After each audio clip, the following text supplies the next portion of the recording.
اعرج نے خبر دی اور انہیں حضرت ابو ہریرہ رضی اللہ عنہ نے کہ رسول اللہ صلی اللہ علیہ وسلم نے فرمایا، کفر کی چوٹی مشرق میں ہے اور فخر اور تکبر کرنا گھوڑے والوں، اونٹ والوں اور زمینداروں میں ہوتا ہے، جو عموماً گاؤں کے رہنے والے ہوتے ہیں، اور بکری والوں میں دل جمائی ہوتی ہے۔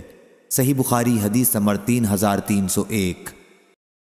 قیس نے بیان کیا اور ان سے عقبہ بن عمرو ابو مسعود رضی اللہ عنہ نے بیان کیا کہ رسول اللہ صلی اللہ علیہ وسلم نے یمن کی طرف اپنے ہاتھ سے اشارہ کرتے ہوئے فرمایا کہ ایمان تو ادھر ہے یمن میں، ہاں، اور قساوت اور سخت دلی ان لوگوں میں ہے جو اونٹوں کی دمیں پکڑے چلاتے رہتے ہیں، جہاں سے شیطان کی چوٹیاں نمودار ہوں گی، یعنی ربیہ اور مزر کی قوموں میں۔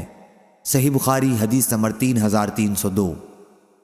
اعرج نے بیان کیا اور ان سے ابو ہریرہ رضی اللہ عنہ نے بیان کیا کہ نبی کریم صلی اللہ علیہ وسلم نے فرمایا، جب مرغ کی بانگ سنو تو اللہ سے اس کے فضل کا سوال کیا کرو، کیونکہ اس نے فرشتے کو دیکھا ہے، اور جب گدھے کی آواز سنو تو شیطان سے اللہ کی پناہ مانگو، کیونکہ اس نے شیطان کو دیکھا ہے۔ صحیح بخاری حدیث نمبر 3303۔ عطا بن ابی رباح نے خبر دی اور انہوں نے جابر بن عبداللہ رضی اللہ عنہ سے سنا کہ رسول اللہ صلی اللہ علیہ وسلم نے فرمایا، جب رات کا اندھیرا شروع ہو، یا آپ نے یہ فرمایا کہ جب شام ہو جائے تو اپنے بچوں کو اپنے پاس روک لیا کرو، کیونکہ شیاطین اس وقت پھیلتے ہیں، البتہ جب ایک گھڑی رات گزر جائے تو انہیں چھوڑ دو اور اللہ کا نام لے کر دروازے بند کر لو، کیونکہ شیطان کسی بند دروازے کو نہیں کھول سکتا۔ ابن جریج نے بیان کیا کہ مجھے عمرو بن دینار نے خبر دی کہ انہوں نے حضرت جابر بن عبداللہ رضی اللہ عنہ سے بالکل اسی طرح حدیث سنی تھی جس طرح مجھے عطا نے خبر دی تھی، البتہ انہوں نے اس کا ذکر نہیں کیا کہ اللہ کا نام لو۔ صحیح بخاری حدیث نمبر 3304۔ موسیٰ بن اسماعیل نے بیان کیا، کہا ہم سے وہیب نے، ان سے خالد نے، ان سے محمد بن سیرین نے، اور ان سے حضرت ابو ہریرہ رضی اللہ عنہ نے کہ نبی کریم صلی اللہ علیہ وسلم نے فرمایا، بنی اسرائیل میں کچھ لوگ غائب ہو گئے، ان کی صورتیں مسخ ہو گئیں، میرا تو یہ خیال ہے کہ انہیں چوہے کی صورت میں مسخ کر دیا گیا ہے، کیونکہ چوہوں کے سامنے جب اونٹ کا دودھ رکھا جاتا ہے تو وہ اسے نہیں پیتے، کیونکہ بنی اسرائیل کے دین میں اونٹ کا گوشت حرام تھا، اور اگر بکری کا دودھ رکھا جائے تو پی جاتے ہیں۔ پھر میں نے یہ حدیث کعب احبار سے بیان کی تو انہوں نے حیرت سے پوچھا، کیا واقعی آپ نے حضرت صلی اللہ علیہ وسلم سے یہ حدیث سنی ہے؟ کئی مرتبہ انہوں نے یہ سوال کیا۔ اس پر میں نے کہا کہ حضرت صلی اللہ علیہ وسلم سے نہیں سنی تو پھر کس سے؟ میں تورات پڑھا کرتا ہوں کہ اس سے نقل کر کے بیان کرتا ہوں۔ صحیح بخاری حدیث نمبر 3305۔ یونس نے بیان کیا، ان سے ابن شہاب نے، ان سے عروہ نے، انہوں نے عائشہ رضی اللہ عنہ سے بیان کیا کہ نبی کریم صلی اللہ علیہ وسلم نے گرگٹ چھپکلی کے متعلق فرمایا تھا کہ وہ موذی جانور ہے، لیکن میں نے آپ سے اسے مار ڈالنے کا حکم نہیں سنا تھا۔ اور سعد بن ابی وقاص رضی اللہ عنہ بتاتے تھے کہ حضرت صلی اللہ علیہ وسلم نے اسے مار ڈالنے کا حکم فرمایا ہے۔ صحیح بخاری حدیث نمبر 3306۔ عبد الحمید بن جبیر بن شیبہ نے بیان کیا، ان سے سعید بن مسیب نے بیان کیا، اور انہیں ام شریک رضی اللہ عنہا نے خبر دی کہ نبی کریم صلی اللہ علیہ وسلم نے گرگٹ کو مار ڈالنے کا حکم فرمایا ہے۔ صحیح بخاری حدیث نمبر 3307۔ ابو اسامہ نے بیان کیا، ان سے ہشام نے، ان سے ان کے والد نے، اور ان سے عائشہ رضی اللہ عنہا نے بیان کیا کہ نبی کریم صلی اللہ علیہ وسلم نے فرمایا، جس سانپ کے سر پر 2 نقطے ہوتے ہیں انہیں مار ڈالا کرو، کیونکہ وہ اندھا بنا دیتے ہیں اور حمل کو بھی نقصان پہنچاتے ہیں۔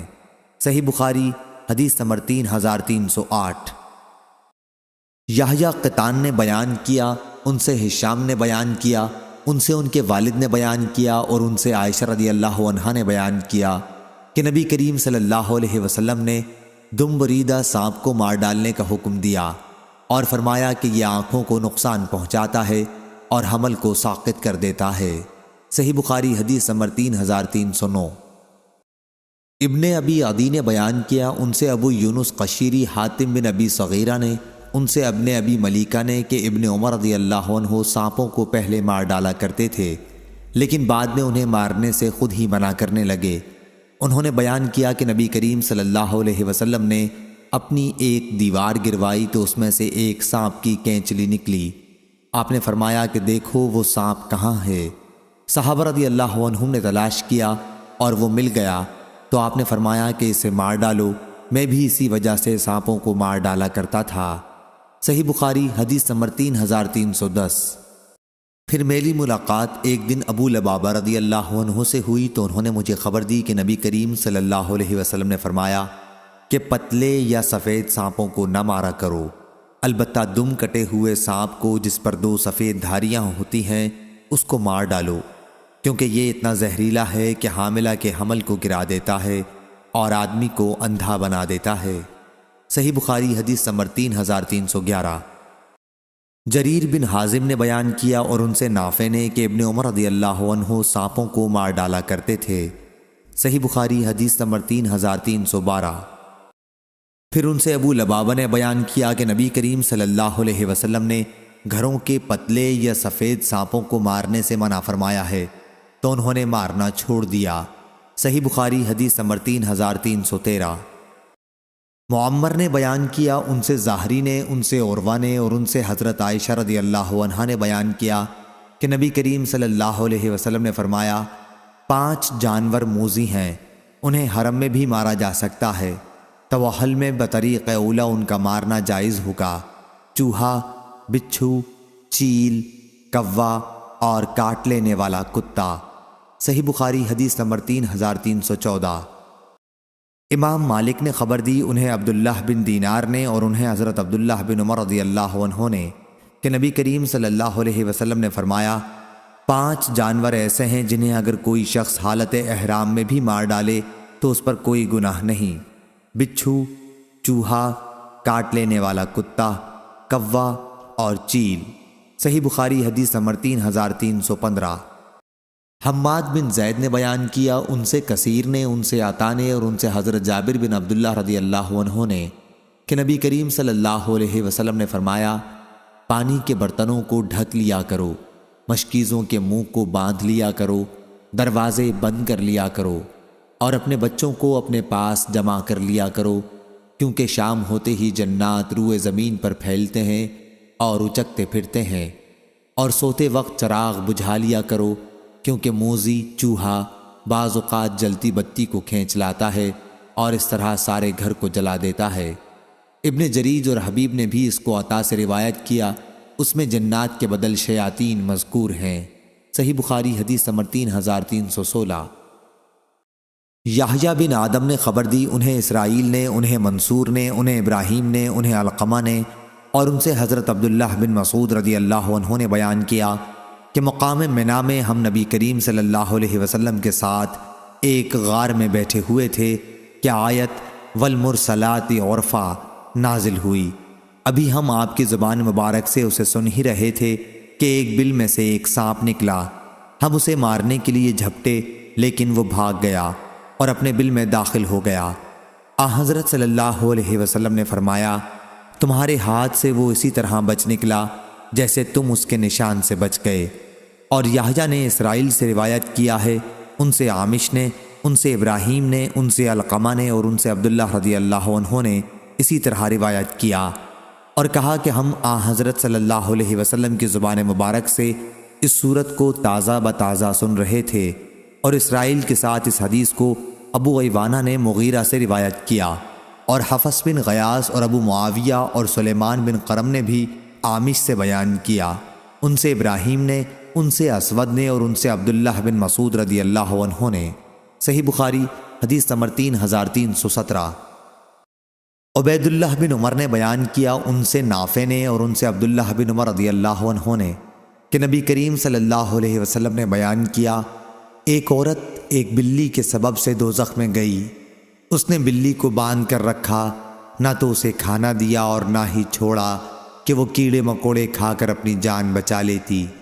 عبدالعالی نے کہا اور ہم سے عبید اللہ نے بیان کیا ان سے سعید مقبری نے اور ان سے حضرت ابو ہریرہ رضی اللہ عنہ نے نبی کریم صلی اللہ علیہ وسلم سے اسی طرح روایت کیا۔ صحیح بخاری حدیث نمبر 3318۔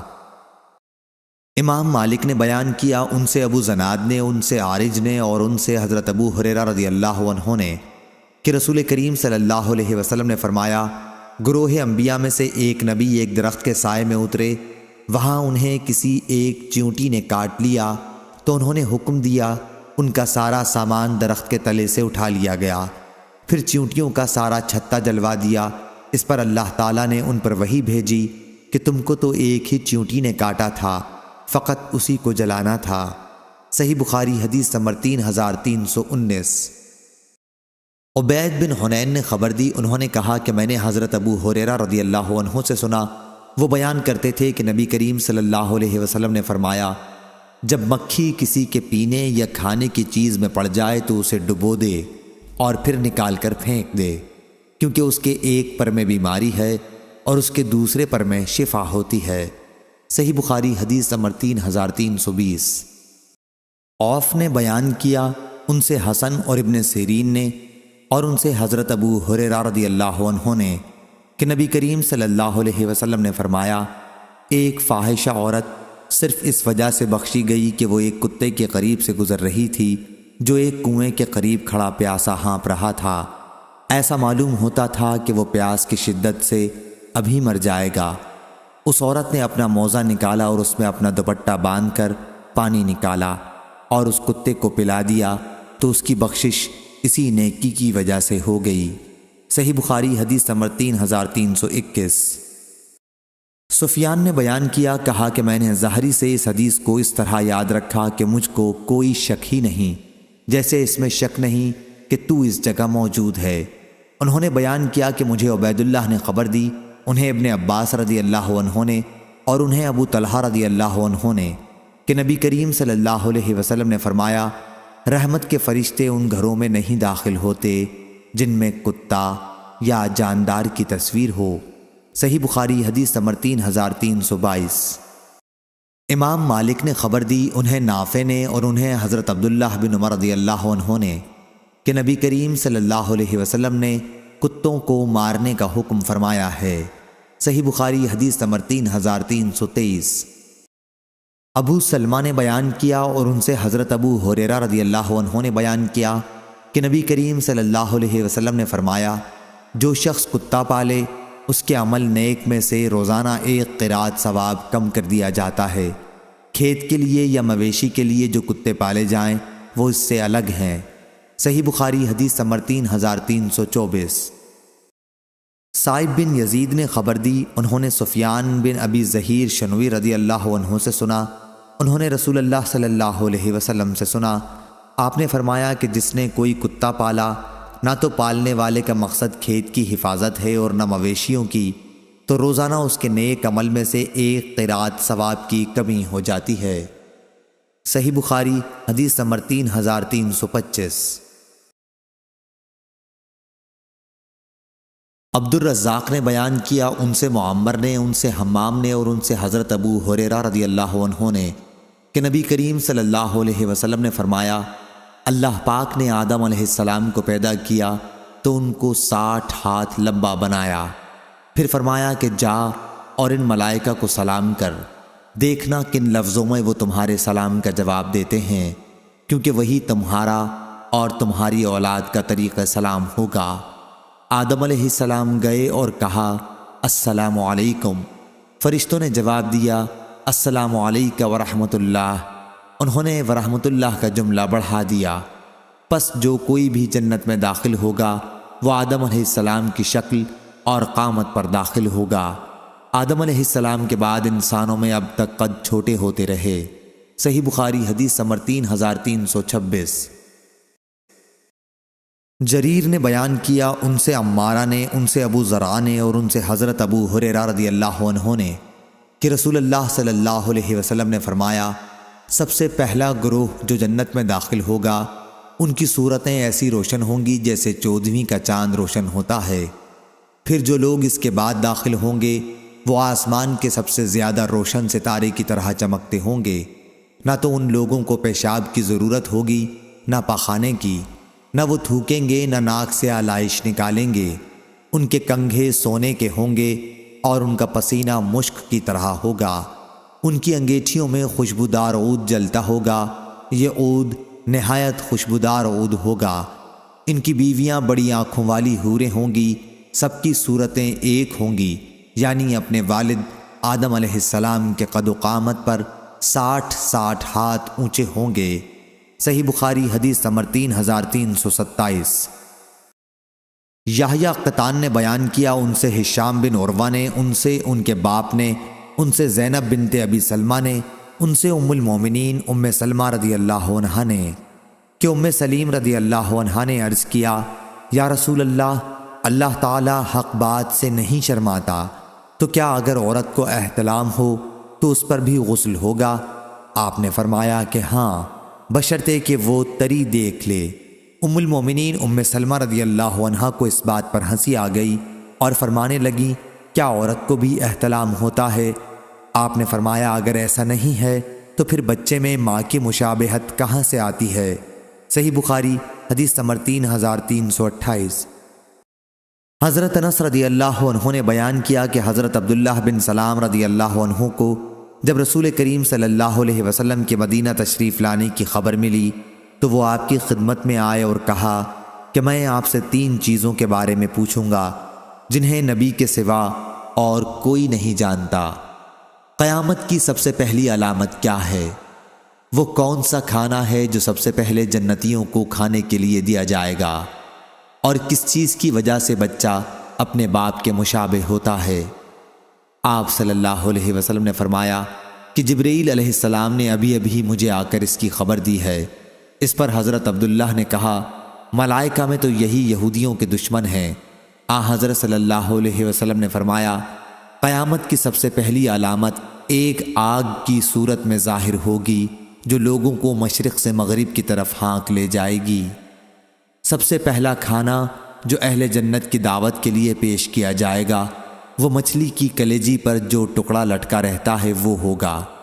اور بچے کی مشابہت کا جہاں تک تعلق ہے تو جب مرد عورت کے قریب جاتا ہے اس وقت اگر مرد کی منی پہل کر جاتی ہے تو بچہ اسی کی شکل و صورت پر ہوتا ہے، اگر عورت کی منی پہل کر جائے تو پھر بچہ عورت کی شکل و صورت پر ہوتا ہے۔ یہ سن کر حضرت عبداللہ بن سلام بول اٹھے، میں گواہی دیتا ہوں کہ آپ اللہ کے رسول ہیں۔ پھر عرض کیا، یا رسول اللہ، یہود انتہا کی جھوٹی قوم ہے، اگر آپ کے دریافت کرنے سے پہلے میرے اسلام قبول کرنے کے بارے میں انہیں علم ہو گیا تو آپ صلی اللہ علیہ وسلم کے سامنے مجھ پر ہر طرح کی تہمتیں دھرنی شروع کر دیں گے۔ چنانچہ کچھ یہودی آئے اور حضرت عبداللہ رضی اللہ عنہ گھر کے اندر چھپ کر بیٹھ گئے۔ حضرت صلی اللہ علیہ وسلم نے ان سے پوچھا، تم لوگوں میں عبداللہ بن سلام کون صاحب ہیں؟ سارے یہودی کہنے لگے، وہ ہم میں سب سے بڑے عالم اور سب سے بڑے عالم کے صاحبزادے ہیں، ہم میں سب سے زیادہ بہتر اور ہم میں سب سے بہتر کے صاحبزادے ہیں۔ حضرت صلی اللہ علیہ وسلم نے ان سے فرمایا، اگر عبداللہ مسلمان ہو جائیں تو پھر تمہارا کیا خیال ہوگا؟ انہوں نے کہا، اللہ تعالیٰ انہیں اس سے محفوظ رکھے۔ اتنے میں حضرت عبداللہ رضی اللہ عنہ باہر تشریف لائے اور کہا، میں گواہی دیتا ہوں کہ اللہ کے سوا اور کوئی معبود نہیں، اور گواہی دیتا ہوں کہ محمد اللہ کے سچے رسول ہیں۔ اب وہ سب ان کے متعلق کہنے لگے کہ ہم میں سب سے بدترین اور سب سے بدترین کا بیٹا ہے، وہی وہ ان کی برائی کرنے لگے۔ صحیح بخاری حدیث نمبر 3329۔ معمر نے خبر دی، انہیں حمام نے اور انہیں حضرت ابو ہریرہ رضی اللہ عنہ نے، انہوں نے نبی کریم صلی اللہ علیہ وسلم سے روایت کیا، عبد الرزاق کی روایت کی طرح کہ اگر قوم بنی اسرائیل نہ ہوتی تو گوشت نہ سڑا کرتا، اور اگر حوا نہ ہوتی تو عورت اپنے شوہر سے دغا نہ کرتی۔ صحیح بخاری حدیث نمبر 3330۔ حسین بن علی نے بیان کیا، ان سے زائدہ نے، ان سے میسرہ اشجعی نے، ان سے ابو حازم نے اور ان سے ابو ہریرہ رضی اللہ عنہ نے بیان کیا کہ رسول اللہ صلی اللہ علیہ وسلم نے فرمایا، عورتوں کے بارے میں میری وصیت کا ہمیشہ خیال رکھنا، کیونکہ عورت پسلی سے پیدا کی گئی ہے، پسلی میں بھی سب سے زیادہ ٹیڑھا اوپر کا حصہ ہوتا ہے، اگر کوئی شخص اسے بالکل سیدھی کرنے کی کوشش کرے تو انجام کار توڑ کے رہے گا، اور اگر اسے وہ یوں ہی چھوڑ دے گا تو پھر ہمیشہ ٹیڑھی ہی رہ جائے گی۔ پس عورتوں کے بارے میں میری نصیحت مانو عورتوں سے اچھا سلوک کرو۔ صحیح بخاری حدیث نمبر 3331۔ زید بن وہب نے بیان کیا، کہا ہم سے عبداللہ بن مسعود رضی اللہ عنہ نے بیان کیا کہ نبی کریم صلی اللہ علیہ وسلم نے بیان فرمایا، اور آپ سچوں کے سچے تھے کہ انسان کی پیدائش اس کی ماں کے پیٹ میں پہلے 40 دن تک پوری کی جاتی ہے، پھر وہ اتنے ہی دنوں تک علقہ یعنی غلیظ اور جامد خون کی صورت میں رہتا ہے، پھر اتنے ہی دنوں کے لیے مضغہ گوشت کا لوتھڑا کی شکل اختیار کر لیتا ہے، پھر چوتھے چلے میں اللہ تعالیٰ ایک فرشتے کو 4 باتوں کا حکم دے کر بھیجتا ہے، پس وہ فرشتہ اس کے عمل، اس کی مدت زندگی، روزی اور یہ کہ وہ نیک ہے یا بد کو لکھ لیتا ہے۔ اس کے بعد اس میں روح پھونکی جاتی ہے، پس انسان زندگی بھر دوزخیوں کے کام کرتا رہتا ہے، اور جب اس کے اور دوزخ کے درمیان صرف 1 ہاتھ کا فاصلہ رہ جاتا ہے تو اس کی تقدیر سامنے آتی ہے اور وہ جنتیوں کے کام کرنے لگتا ہے اور جنت میں چلا جاتا۔ اسی طرح ایک شخص جنتیوں کے کام کرتا رہتا ہے اور جب اس کے اور جنت کے درمیان صرف 1 ہاتھ کا فاصلہ رہ جاتا ہے تو اس کی تقدیر سامنے آتی ہے اور وہ دوزخیوں کے کام شروع کر دیتا ہے اور دوزخ میں چلا جاتا ہے۔ صحیح بخاری حدیث نمبر 3332۔ حماد بن زید نے بیان کیا، ان سے عبید اللہ بن ابی بکر بن انس نے اور ان سے انس بن مالک رضی اللہ عنہ نے بیان کیا کہ نبی کریم صلی اللہ علیہ وسلم نے فرمایا، اللہ تعالیٰ نے ماں کے رحم کے لیے ایک فرشتہ مقرر کر رکھا ہے، وہ فرشتہ عرض کرتا ہے، اے رب یہ نطفہ ہے، اے رب یہ مضغہ ہے، اے رب یہ علقہ ہے۔ پھر جب اللہ تعالیٰ اسے پیدا کرنے کا ارادہ کرتا ہے تو فرشتہ پوچھتا ہے، اے رب یہ مرد ہے یا یہ عورت ہے، اے رب یہ بد ہے یا نیک، اس کی روزی کیا ہے اور مدت زندگی کتنی ہے؟ چنانچہ اسی کے مطابق ماں کے پیٹ ہی میں سب کچھ فرشتہ لکھ لیتا ہے۔ صحیح بخاری حدیث نمبر 3333۔ شعبہ نے بیان کیا، ان سے ابو عمران جونی نے اور ان سے حضرت انس رضی اللہ عنہ نے نبی کریم صلی اللہ علیہ وسلم سے کہ اللہ تعالیٰ قیامت کے دن اس شخص سے پوچھے گا جسے دوزخ کا سب سے ہلکا عذاب کیا گیا ہوگا، اگر دنیا میں تمہاری کوئی چیز ہوتی تو کیا اس عذاب سے نجات پانے کے لیے اسے بدلے میں دے سکتا تھا؟ وہ شخص کہے گا کہ جی ہاں۔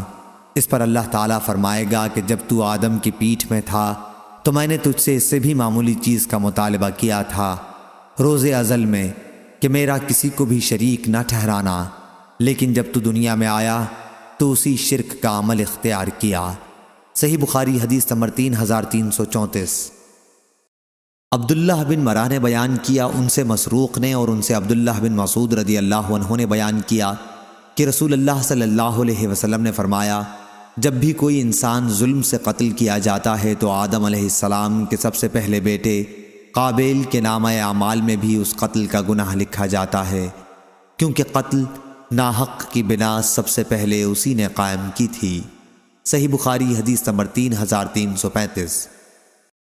لیث بن سعد نے روایت کیا، یحییٰ بن سعید انصاری سے، ان سے عمرہ نے اور ان سے حضرت عائشہ رضی اللہ عنہا نے بیان کیا کہ میں نے نبی کریم صلی اللہ علیہ وسلم سے سنا، آپ فرما رہے تھے کہ روحوں کے جھنڈ الگ الگ تھے، پھر وہاں جن روحوں میں آپس میں پہچان تھی ان میں یہاں بھی محبت ہوتی ہے، اور جو وہاں غیر تھیں یہاں بھی وہ خلاف رہتی ہیں۔ اور یحییٰ بن ایوب نے بھی اس حدیث کو روایت کیا، کہا مجھ سے یحییٰ بن سعید نے بیان کیا آخر تک۔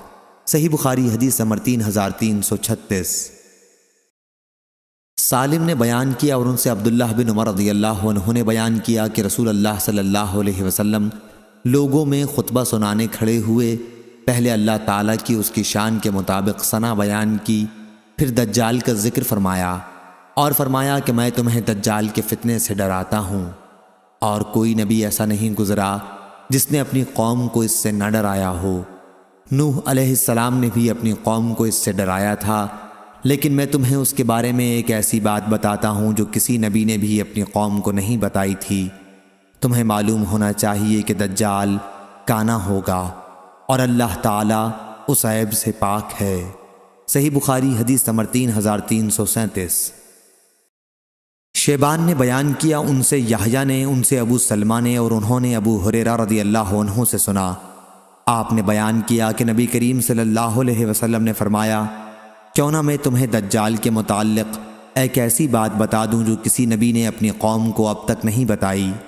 وہ کانا ہوگا اور جنت اور جہنم جیسی چیز لائے گا، پس جسے وہ جنت کہے گا در حقیقت وہی دوزخ ہوگی، اور میں تمہیں اس کے فتنے سے اسی طرح ڈراتا ہوں جیسے نوح علیہ السلام نے اپنی قوم کو ڈرایا تھا۔ صحیح بخاری حدیث نمبر 3338۔ ابو سعید خدری نے بیان کیا کہ نبی کریم صلی اللہ علیہ وسلم نے فرمایا، قیامت کے دن نوح علیہ السلام بارگاہ الہی میں حاضر ہوں گے۔ اللہ تعالیٰ دریافت فرمائے گا، کیا میرا پیغام تم نے پہنچا دیا تھا؟ نوح علیہ السلام عرض کریں گے، میں نے تیرا پیغام پہنچا دیا تھا۔ اے رب العزت، اب اللہ تعالیٰ ان کی امت سے دریافت فرمائے گا، کیا نوح علیہ السلام نے تم تک میرا پیغام پہنچا دیا تھا؟ وہ جواب دیں گے، نہیں، ہمارے پاس تیرا کوئی نبی نہیں آیا۔ اس پر اللہ تعالیٰ نوح علیہ السلام سے دریافت فرمائے گا، اس کے لیے آپ کی طرف سے کوئی گواہی بھی دے سکتا ہے؟ وہ عرض کریں گے کہ محمد صلی اللہ علیہ وسلم اور ان کی امت کے لوگ میرے گواہ ہیں۔ چنانچہ ہم اس بات کی شہادت دیں گے کہ نوح علیہ السلام نے پیغام خداوندی اپنی قوم تک پہنچایا تھا، اور یہی مفہوم اللہ جل ذکرہ کے اس ارشاد کا ہے، کیا اور اسی طرح ہم نے تمہیں امت وسط بنایا تاکہ تم لوگوں پر گواہی دو، اور وسط کے معنی درمیانی کے ہیں۔ صحیح بخاری حدیث نمبر 3339۔ ابو حیان یحییٰ بن سعید نے بیان کیا، ان سے ابو زرع نے اور ان سے ابو ہریرہ رضی اللہ عنہ نے بیان کیا کہ ہم نبی کریم صلی اللہ علیہ وسلم کے ساتھ ایک دعوت میں شریک تھے۔ آپ صلی اللہ علیہ وسلم کی خدمت میں دستی کا گوشت پیش کیا گیا جو آپ کو بہت مرغوب تھا۔ آپ نے اس دستی کی ہڈی کا گوشت دانتوں سے نکال کر کھایا، پھر فرمایا کہ میں قیامت کے دن لوگوں کا سردار ہوں گا۔ تمہیں معلوم ہے کہ کس طرح اللہ تعالیٰ قیامت کے دن تمام مخلوق کو ایک چٹیل میدان میں جمع کرے گا، اس طرح کہ دیکھنے والا سب کو ایک ساتھ دیکھ سکے گا، آواز دینے والے کی آواز ہر جگہ سنی جا سکے گی، اور سورج بالکل قریب ہو جائے گا۔ ایک شخص اپنے قریب کے دوسرے شخص سے کہے گا، دیکھتے نہیں کہ سب لوگ کیسی پریشانی میں مبتلا ہیں اور مصیبت کس حد تک پہنچ چکی ہے، کیوں نہ کسی ایسے شخص کی تلاش کی جائے جو اللہ پاک کی بارگاہ میں ہم سب کی شفاعت کے لیے جائے۔ کچھ لوگوں کا مشورہ ہوگا کہ دادا آدم علیہ السلام اس کے لیے مناسب ہیں، چنانچہ لوگ ان کی خدمت میں حاضر ہوں گے اور عرض کریں گے، اے بابا آدم، آپ انسانوں کے دادا ہیں، اللہ پاک نے آپ کو اپنے ہاتھ سے پیدا کیا تھا، اپنی روح آپ کے اندر پھونکی تھی، ملائکہ کو حکم دیا تھا اور انہوں نے آپ کو سجدہ کیا تھا، اور جنت میں آپ کو پیدا کرنے کے بعد ٹھہرایا تھا۔ آپ اپنے رب کے حضور میں ہماری شفاعت کر دیں۔ آپ خود ملاحظہ فرما سکتے ہیں کہ ہم کس درجہ الجھن اور پریشانی میں مبتلا ہیں۔ وہ فرمائیں گے کہ گناہگاروں پر اللہ تعالیٰ آج اس درجہ غضبناک ہے کہ کبھی اتنا غضبناک نہیں ہوا تھا اور نہ آئندہ کبھی ہوگا، اور مجھے پہلے ہی درخت جنت کے کھانے سے منع کر چکا تھا، لیکن میں اس فرمان کو بجا لانے میں کوتاہی کر گیا۔ آج تو مجھے اپنی ہی پڑی ہے، نفسا نفسی، تم لوگ کسی اور کے پاس جاؤ، ہاں نوح علیہ السلام کے پاس جاؤ۔ چنانچہ سب لوگ نوح علیہ السلام کی خدمت میں حاضر ہوں گے اور عرض کریں گے، اے نوح علیہ السلام، آپ آدم علیہ السلام کے بعد روئے زمین پر سب سے پہلے نبی ہیں، اور اللہ تعالیٰ نے آپ کو عبد الشکور کہہ کر پکارا ہے۔ آپ ملاحظہ فرما سکتے ہیں کہ آج ہم کیسی مصیبت و پریشانی میں مبتلا ہیں، آپ اپنے رب کے حضور میں ہماری شفاعت کر دیجئے۔ وہ بھی یہی جواب دیں گے کہ میرا رب آج اس درجہ غضبناک ہے کہ اس سے پہلے کبھی ایسا غضبناک نہیں ہوا تھا، اور نہ کبھی اس کے بعد اتنا غضبناک ہوگا۔ آج تو مجھے خود اپنی ہی فکر ہے، نفسا نفسی، تم نبی کریم صلی اللہ علیہ وسلم کی خدمت میں جاؤ۔ چنانچہ وہ لوگ میرے پاس آئیں گے، میں ان کی شفاعت کے لیے عرش کے نیچے سجدے میں گر پڑوں گا۔ پھر آواز آئے گی، اے محمد سر اٹھاؤ اور شفاعت کرو، تمہاری شفاعت قبول کی جائے گی، مانگو تمہیں دیا جائے گا۔ محمد بن عبید اللہ نے بیان کیا کہ ساری حدیث میں یاد نہ رکھ سکا۔ صحیح بخاری حدیث نمبر 3340۔ ابو احمد نے خبر دی، انہیں سفیان نے، انہیں ابو اسحاق نے، انہیں اسود بن یزید نے اور انہیں عبداللہ بن مسعود رضی اللہ عنہ نے کہ نبی کریم صلی اللہ علیہ وسلم نے آیت فہل میں مدکر مشہور قرأت کے مطابق ادغام کے ساتھ تلاوت فرمائی تھی۔ صحیح بخاری حدیث نمبر 3341۔ عبداللہ نے خبر دی، انہیں یونس نے خبر دی اور انہیں زہری نے دوسری سند اور ہم سے احمد بن صالح نے بیان کیا، کہا ہم سے عنبسہ نے، ان سے یونس نے، ان سے ابن شہاب نے بیان کیا اور ان سے انس رضی اللہ عنہ نے بیان کیا کہ ابو ذر رضی اللہ عنہ بیان کرتے تھے کہ نبی کریم صلی اللہ علیہ وسلم نے فرمایا، میرے گھر کی چھت کھولی گئی، میرا قیام ان دنوں مکے میں تھا، پھر جبریل علیہ السلام اترے اور میرا سینہ چاک کیا اور اسے زمزم کے پانی سے دھویا، اس کے بعد سونے کا ایک تشت لائے جو حکمت اور ایمان سے لبریز تھا، اسے میرے سینے میں اونڈیل دیا، پھر میرا ہاتھ پکڑ کر آسمان کی طرف لے کر چلے۔ جب آسمان دنیا پر پہنچے تو جبریل علیہ السلام نے آسمان کے داروغہ سے کہا کہ دروازہ کھولو۔ پوچھا کہ کون صاحب ہیں؟ انہوں نے جواب دیا کہ میں جبریل۔ پھر پوچھا کہ آپ کے ساتھ کوئی اور بھی ہے؟ جواب دیا کہ میرے ساتھ محمد صلی اللہ علیہ وسلم ہیں۔ پوچھا کہ انہیں لانے کے لیے آپ کو بھیجا گیا تھا؟ جواب دیا کہ ہاں۔ اب دروازہ کھلا۔ جب ہم آسمان پر پہنچے تو وہاں ایک بزرگ سے ملاقات ہوئی، کچھ انسانی روحیں ان کے دائیں طرف تھیں اور کچھ بائیں طرف۔ جب وہ دائیں طرف دیکھتے تو ہنس دیتے اور جب بائیں طرف دیکھتے تو رو پڑتے۔ انہوں نے کہا خوش آمدید، نیک نبی، نیک بیٹے۔ میں نے پوچھا جبریل یہ صاحب کون بزرگ ہیں؟ تو انہوں نے بتایا کہ یہ آدم علیہ السلام ہیں اور یہ انسانی روحیں ان کے دائیں اور بائیں طرف تھیں، ان کی اولاد بنی آدم کی روحیں تھیں۔ ان کے جو دائیں طرف تھیں وہ جنتی تھیں اور جو بائیں طرف تھیں وہ دوزخی تھیں، اس لیے جب وہ دائیں طرف دیکھتے تو مسکراتے اور جب بائیں طرف دیکھتے تو روتے تھے۔ پھر جبریل علیہ السلام مجھے اوپر لے کر چڑھے اور دوسرے آسمان پر آئے۔ اس آسمان کے داروغہ سے بھی انہوں نے کہا کہ دروازہ کھولو۔ انہوں نے بھی اسی طرح کے سوالات کیے جو پہلے آسمان پر ہو چکے تھے۔ پھر دروازہ کھولا۔ انس رضی اللہ عنہ نے بیان کیا کہ حضرت ابو ذر رضی اللہ عنہ نے تفصیل سے بتایا کہ حضرت صلی اللہ علیہ وسلم نے مختلف آسمانوں پر ادریس، موسیٰ، عیسیٰ اور ابراہیم علیہ السلام کو پایا، لیکن انہوں نے ان انبیاء کرام کے مقامات کی کوئی تخصیص نہیں کی، صرف اتنا کہا کہ حضرت صلی اللہ علیہ وسلم نے آدم کو آسمان دنیا پہلے آسمان پر پایا اور ابراہیم علیہ السلام کو چھٹے پر۔ اور حضرت انس رضی اللہ عنہ نے بیان کیا کہ پھر جبریل علیہ السلام ادریس علیہ السلام کے پاس سے گزرے تو انہوں نے کہا خوش آمدید، نیک نبی، نیک بھائی۔ میں نے پوچھا کہ یہ کون صاحب ہیں؟ جبریل علیہ السلام نے بتایا کہ یہ ادریس علیہ السلام ہیں۔ پھر میں عیسیٰ علیہ السلام کے پاس سے گزرا، انہوں نے بھی کہا خوش آمدید، نیک نبی، نیک بھائی۔ میں نے پوچھا یہ کون صاحب ہیں؟ تو بتایا کہ عیسیٰ علیہ السلام۔ پھر میں ابراہیم علیہ السلام کے پاس سے گزرا تو انہوں نے فرمایا کہ خوش آمدید، نیک نبی اور نیک بیٹے۔ میں نے پوچھا یہ کون ہیں؟ جواب دیا کہ یہ ابراہیم علیہ السلام ہیں۔ ابن شہاب سے زہری نے بیان کیا اور مجھے ایوب بن حزم نے خبر دی کہ ابن عباس رضی اللہ عنہ اور ابو حبہ انصاری رضی اللہ عنہ بیان کرتے تھے کہ نبی کریم صلی اللہ علیہ وسلم نے فرمایا، پھر مجھے اوپر لے کر چڑھے اور میں اتنے بلند مقام پر پہنچ گیا جہاں سے قلم کے لکھنے کی آواز صاف سننے لگی تھی۔ ابو بکر بن حزم نے بیان کیا اور انس بن مالک رضی اللہ عنہ نے بیان کیا کہ نبی کریم صلی اللہ علیہ وسلم نے فرمایا، پھر اللہ تعالیٰ نے 50 وقت کی نمازیں مجھ پر فرض کیں۔ میں اس فریضے کے ساتھ واپس ہوا اور جب موسیٰ علیہ السلام کے پاس سے گزرا تو انہوں نے پوچھا کہ آپ کی امت پر کیا چیز فرض کی گئی ہے؟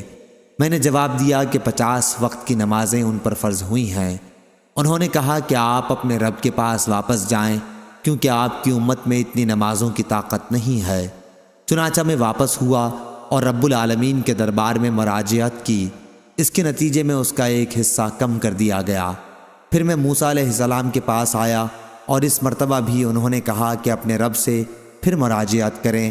پھر انہوں نے اپنی تفصیلات کا ذکر کیا کہ رب العالمین نے ایک حصے کی پھر کمی کر دی۔ پھر میں موسیٰ علیہ السلام کے پاس آیا اور انہیں خبر کی۔ انہوں نے کہا کہ آپ اپنے رب سے مراجعت کریں کیونکہ آپ کی امت میں اس کی بھی طاقت نہیں ہے۔ پھر میں واپس ہوا اور اپنے رب سے پھر مراجعت کی۔ اللہ تعالیٰ نے اس مرتبہ فرما دیا کہ نمازیں 5 وقت کی کر دی گئیں اور ثواب بعض نمازوں ہی کا باقی رکھا گیا، ہمارا قول بدلہ نہیں کرتا۔ پھر میں موسیٰ علیہ السلام کے پاس آیا تو انہوں نے اب بھی اسی پر زور دیا کہ اپنے رب سے آپ کو پھر مراجعت کرنی چاہیے، لیکن میں نے کہا کہ مجھے اللہ پاک سے بار بار درخواست کرتے ہوئے اب شرم آتی ہے۔ پھر جبریل علیہ السلام مجھے لے کر آگے بڑھے اور سدرۃ المنتہا کے پاس لائے، جہاں مختلف قسم کے رنگ نظر آئے جنہوں نے اس درخت کو چھپا رکھا تھا۔ میں نہیں جانتا کہ وہ کیا تھے۔ اس کے بعد مجھے جنت میں داخل کیا گیا تو میں نے دیکھا کہ موتی کے گنبد بنے ہوئے ہیں اور اس کی مٹی مشک کی طرح خوشبودار تھی۔ صحیح بخاری حدیث نمبر 3342۔ شعبہ نے بیان کیا، ان سے حکم نے، ان سے مجاہد نے اور ان سے حضرت ابن عباس رضی اللہ عنہ نے بیان کیا کہ نبی کریم صلی اللہ علیہ وسلم نے فرمایا، غزوہ خندق کے موقع پر پروا ہوا سے میری مدد کی گئی اور قوم عاد پچھوا ہوا سے ہلاک کر دی گئی تھی۔ صحیح بخاری حدیث نمبر 3343۔ ابن کثیر نے بیان کیا، ان سے سفیان ثوری نے، ان سے ان کے والد نے، ان سے ابن ابی نعیم نے اور ان سے حضرت ابو سعید خدری رضی اللہ عنہ نے بیان کیا کہ حضرت علی رضی اللہ عنہ نے یمن سے نبی کریم صلی اللہ علیہ وسلم کی خدمت میں کچھ سونا بھیجا تو آپ نے اسے 4 آدمیوں میں تقسیم کر دیا۔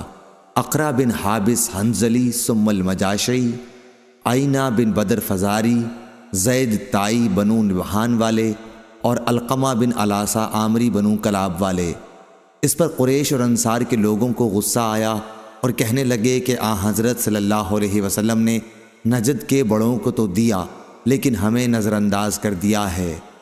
حضرت صلی اللہ علیہ وسلم نے فرمایا کہ میں صرف ان کے دل ملانے کے لیے انہیں دیتا ہوں، کیونکہ ابھی حال ہی میں یہ لوگ مسلمان ہوئے ہیں۔ پھر ایک شخص سامنے آیا، اس کی آنکھیں دھسی ہوئی تھیں، کلے پھولے ہوئے تھے، پیشانی بھی اٹھی ہوئی تھی، داڑھی بہت گھنی تھی اور سر منڈا ہوا تھا۔ اس نے کہا، اے محمد، اللہ سے ڈرو۔ حضرت صلی اللہ علیہ وسلم نے فرمایا، اگر میں ہی اللہ کی نافرمانی کروں گا تو پھر اس کی فرمانبرداری کون کرے گا؟ اللہ تعالیٰ نے مجھے روئے زمین پر دیانت دار بنا کر بھیجا ہے، کیا تم مجھے امین نہیں سمجھتے؟ اس شخص کی اس گستاخی پر ایک صحابی نے اس کے قتل کی اجازت چاہی۔ میرا خیال ہے کہ یہ حضرت خالد بن ولید تھے، لیکن حضرت صلی اللہ علیہ وسلم نے انہیں اس سے روک دیا۔ پھر وہ شخص وہاں سے چلنے لگا تو حضرت صلی اللہ علیہ وسلم نے فرمایا، اس شخص کی نسل سے، یا آپ صلی اللہ علیہ وسلم نے فرمایا کہ اس شخص کے بعد اس کی قوم سے ایسے لوگ جھوٹے مسلمان پیدا ہوں گے جو قرآن کی تلاوت تو کریں گے لیکن قرآن مجید ان کے حلق سے نیچے نہیں اترے گا۔ دین سے وہ اس طرح نکل جائیں گے جیسے تیر کمان سے نکل جاتا ہے۔ یہ مسلمانوں کو قتل کریں گے اور بت پرستوں کو چھوڑ دیں گے۔ اگر میری زندگی اس وقت تک باقی رہے تو میں ان کو اس طرح قتل کروں گا جیسے قوم عاد کا عذاب الہی سے قتل ہوا تھا کہ ایک بھی باقی نہ بچا۔ صحیح بخاری حدیث نمبر 3344۔ اسرائیل نے بیان کیا، ان سے ابو اسحاق نے، ان سے اسود نے کہا کہ میں نے حضرت عبداللہ بن مسعود رضی اللہ عنہ سے سنا، وہ بیان کرتے تھے کہ میں نے نبی کریم صلی اللہ علیہ وسلم سے سنا، آپ آیت فحل میں مدکر کی تلاوت فرما رہے تھے۔ صحیح بخاری حدیث نمبر 3345۔ لیث نے بیان کیا، ان سے عقیل نے، ان سے ابن شہاب نے، ان سے عروہ بن زبیر نے اور ان سے حضرت زینب بنت ابی سلمہ رضی اللہ عنہا نے، ان سے ام حبیبہ بنت ابی سفیان نے، ان سے زینب بنت حجش رضی اللہ عنہا نے کہ نبی کریم صلی اللہ علیہ وسلم ان کے یہاں تشریف لائے۔ آپ کچھ گھبرائے ہوئے تھے، پھر آپ نے فرمایا، اللہ کے سوا اور کوئی معبود نہیں۔ ملک عرب میں اس برائی کی وجہ سے بربادی آ جائے گی جس کے دن قریب آنے کو ہیں۔ آج یاجوج ماجوج نے دیوار میں اتنا سوراخ کر دیا ہے۔ پھر حضرت صلی اللہ علیہ وسلم نے انگوٹھے اور اس کے قریب کی انگلی سے حلقہ بنا کر بتلایا۔ ام المومنین حضرت زینب بنت حجش رضی اللہ عنہا نے بیان کیا کہ میں نے سوال کیا یا رسول اللہ، کیا ہم اس کے باوجود ہلاک کر دیے جائیں گے کہ ہم میں نیک لوگ بھی موجود ہوں گے؟ آپ نے فرمایا کہ جب فسق و فجور بڑھ جائے گا تو یقیناً بربادی ہوگی۔ صحیح بخاری حدیث نمبر 3346۔ مسلم بن ابراہیم نے بیان کیا، کہا ہم سے وہب نے، ان سے ابن طاؤس نے، ان سے ان کے والد طاؤس نے، ان سے حضرت ابو ہریرہ رضی اللہ عنہ نے بیان کیا کہ رسول اللہ صلی اللہ علیہ وسلم نے فرمایا، اللہ پاک نے یاجوج ماجوج کی دیوار سے اتنا کھول دیا ہے۔ پھر آپ نے اپنی انگلیوں سے 90 کا عدد بنا کر بتلایا۔ صحیح بخاری حدیث نمبر 3347۔ ابو اسامہ نے بیان کیا، ان سے عامش نے، ان سے ابو صالح نے اور ان سے حضرت ابو سعید خدری رضی اللہ عنہ نے بیان کیا کہ نبی کریم صلی اللہ علیہ وسلم نے فرمایا کہ اللہ تعالیٰ قیامت کے دن فرمائے گا، اے آدم علیہ السلام عرض کریں گے، میں اطاعت کے لیے حاضر ہوں، مستعد ہوں، ساری بھلائیاں صرف تیرے ہی ہاتھ میں ہیں۔ اللہ تعالیٰ فرمائے گا، جہنم میں جانے والوں کو لوگوں میں سے الگ نکال لو۔ حضرت آدم علیہ السلام عرض کریں گے، اے اللہ، جہنمیوں کی تعداد کتنی ہے؟ اللہ تعالیٰ فرمائے گا کہ ہر 1000 میں سے 999۔ اس وقت کی ہولناکی اور وحشت سے بچے بوڑھے ہو جائیں گے اور ہر حاملہ عورت اپنا حمل گرا دے گی۔ اس وقت تم خوف و دہشت سے لوگوں کو مدہوشی کے عالم میں دیکھو گے، حالانکہ وہ بے ہوش نہ ہوں گے، لیکن اللہ کا عذاب بڑا ہی سخت ہوگا۔ صحابہ رضی اللہ عنہم نے عرض کیا، یا رسول اللہ، وہ ایک شخص ہم میں سے کون ہوگا؟ حضور صلی اللہ علیہ وسلم نے فرمایا کہ تمہیں بشارت ہو، وہ ایک آدمی تم میں سے ہوگا اور 1000 دوزخی یاجوج ماجوج کی قوم میں سے ہوں گے۔ پھر حضور صلی اللہ علیہ وسلم نے فرمایا، اس ذات کی قسم جس کے ہاتھ میں میری جان ہے، مجھے امید ہے کہ تم امت مسلمہ تمام جنت والوں کے 1/3 ہوگے۔ پھر ہم نے اللہ اکبر کہا تو آپ نے فرمایا کہ مجھے امید ہے تم تمام جنت والوں کے آدھے ہوگے۔ پھر ہم نے اللہ اکبر کہا، پھر آپ نے فرمایا کہ محشر میں تم لوگ تمام انسانوں کے مقابلے میں اتنے ہوگے جتنے کسی سفید بیل کے جسم پر ایک سیاہ بال، یا جتنے کسی سیاہ بال کے جسم پر ایک سفید بال ہوتا ہے۔ صحیح بخاری حدیث نمبر 3348۔ مغیرہ بن نعمان نے بیان کیا، کہا کہ مجھ سے سعید بن جبیر نے بیان کیا اور ان سے ابن عباس رضی اللہ عنہ نے کہ نبی کریم صلی اللہ علیہ وسلم نے فرمایا، تم لوگ حشر میں ننگے پاؤں، ننگے جسم اور بن ختنہ اٹھائے جاؤ گے۔ پھر آپ نے اس آیت کی تلاوت کی کہ جیسا کہ ہم نے پیدا کیا تھا پہلی مرتبہ، ہم ایسے ہی لوٹائیں گے۔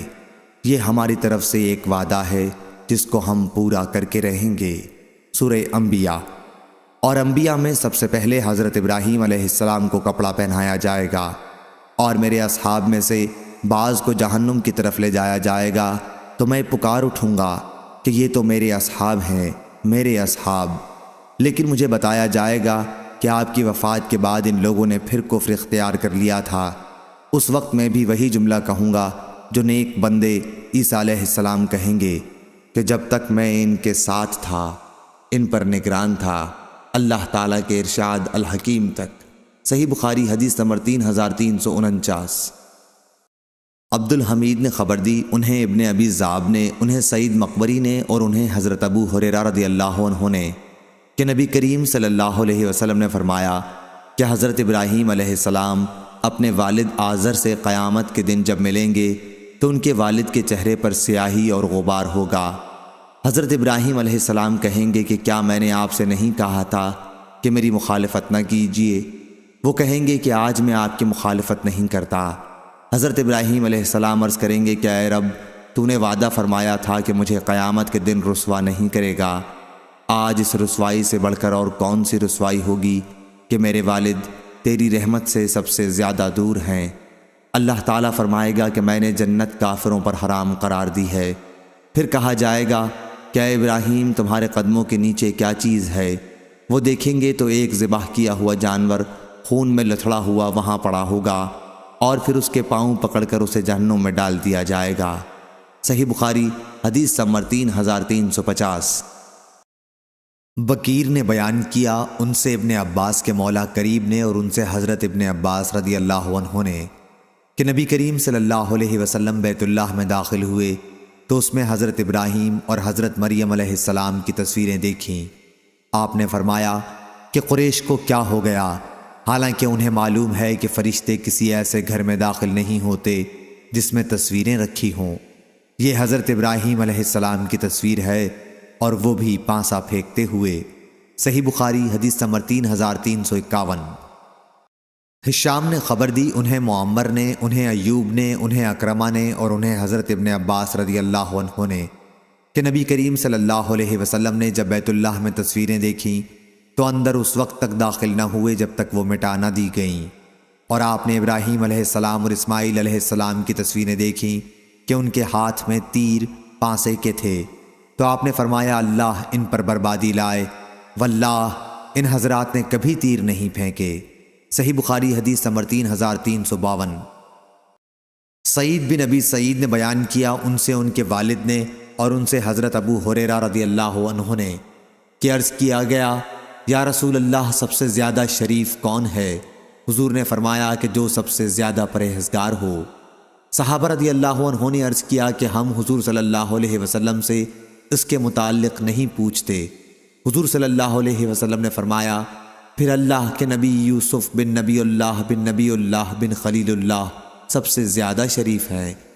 صحابہ رضی اللہ عنہم نے کہا کہ ہم اس کے متعلق بھی نہیں پوچھتے۔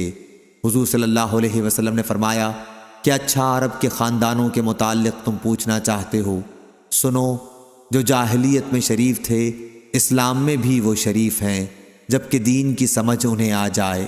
ابو اسامہ اور معمر نے عبید اللہ سے بیان کیا، ان سے سعید نے اور ان سے حضرت ابو ہریرہ رضی اللہ عنہ نے اور انہوں نے نبی کریم صلی اللہ علیہ وسلم سے۔ صحیح بخاری حدیث نمبر 3353۔ سمرہ رضی اللہ عنہ نے بیان کیا کہ نبی کریم صلی اللہ علیہ وسلم نے فرمایا آج کی رات میرے پاس خواب میں دو فرشتے جبرائیل و میکائیل علیہ السلام آئے، پھر یہ دونوں فرشتے مجھے ساتھ لے کر ایک لمبے قد کے بزرگ کے پاس گئے، وہ اتنے لمبے تھے کہ ان کا سر میں نہیں دیکھ پاتا تھا، اور یہ حضرت ابراہیم علیہ السلام تھے۔ صحیح بخاری حدیث نمبر 3354۔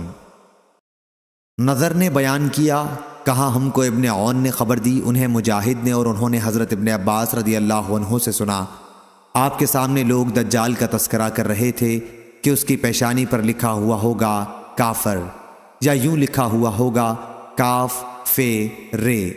حضرت ابن عباس رضی اللہ عنہ نے کہا کہ حضرت صلی اللہ علیہ وسلم سے میں نے یہ حدیث نہیں سنی تھی، البتہ آپ نے ایک مرتبہ یہ حدیث بیان فرمائی کہ ابراہیم علیہ السلام کی شکل و وضع معلوم کرنے کے لیے تم اپنے صاحب کو دیکھ سکتے ہو، اور حضرت موسیٰ علیہ السلام کا بدن گٹھا ہوا گندم گول ایک سرخ اونٹ پر سوار تھے جس کی نکیل کھجور کی چھال کی تھی، جیسے میں انہیں اس وقت بھی دیکھ رہا ہوں کہ وہ اللہ کی بڑائی بیان کرتے وادی میں اتر رہے ہیں۔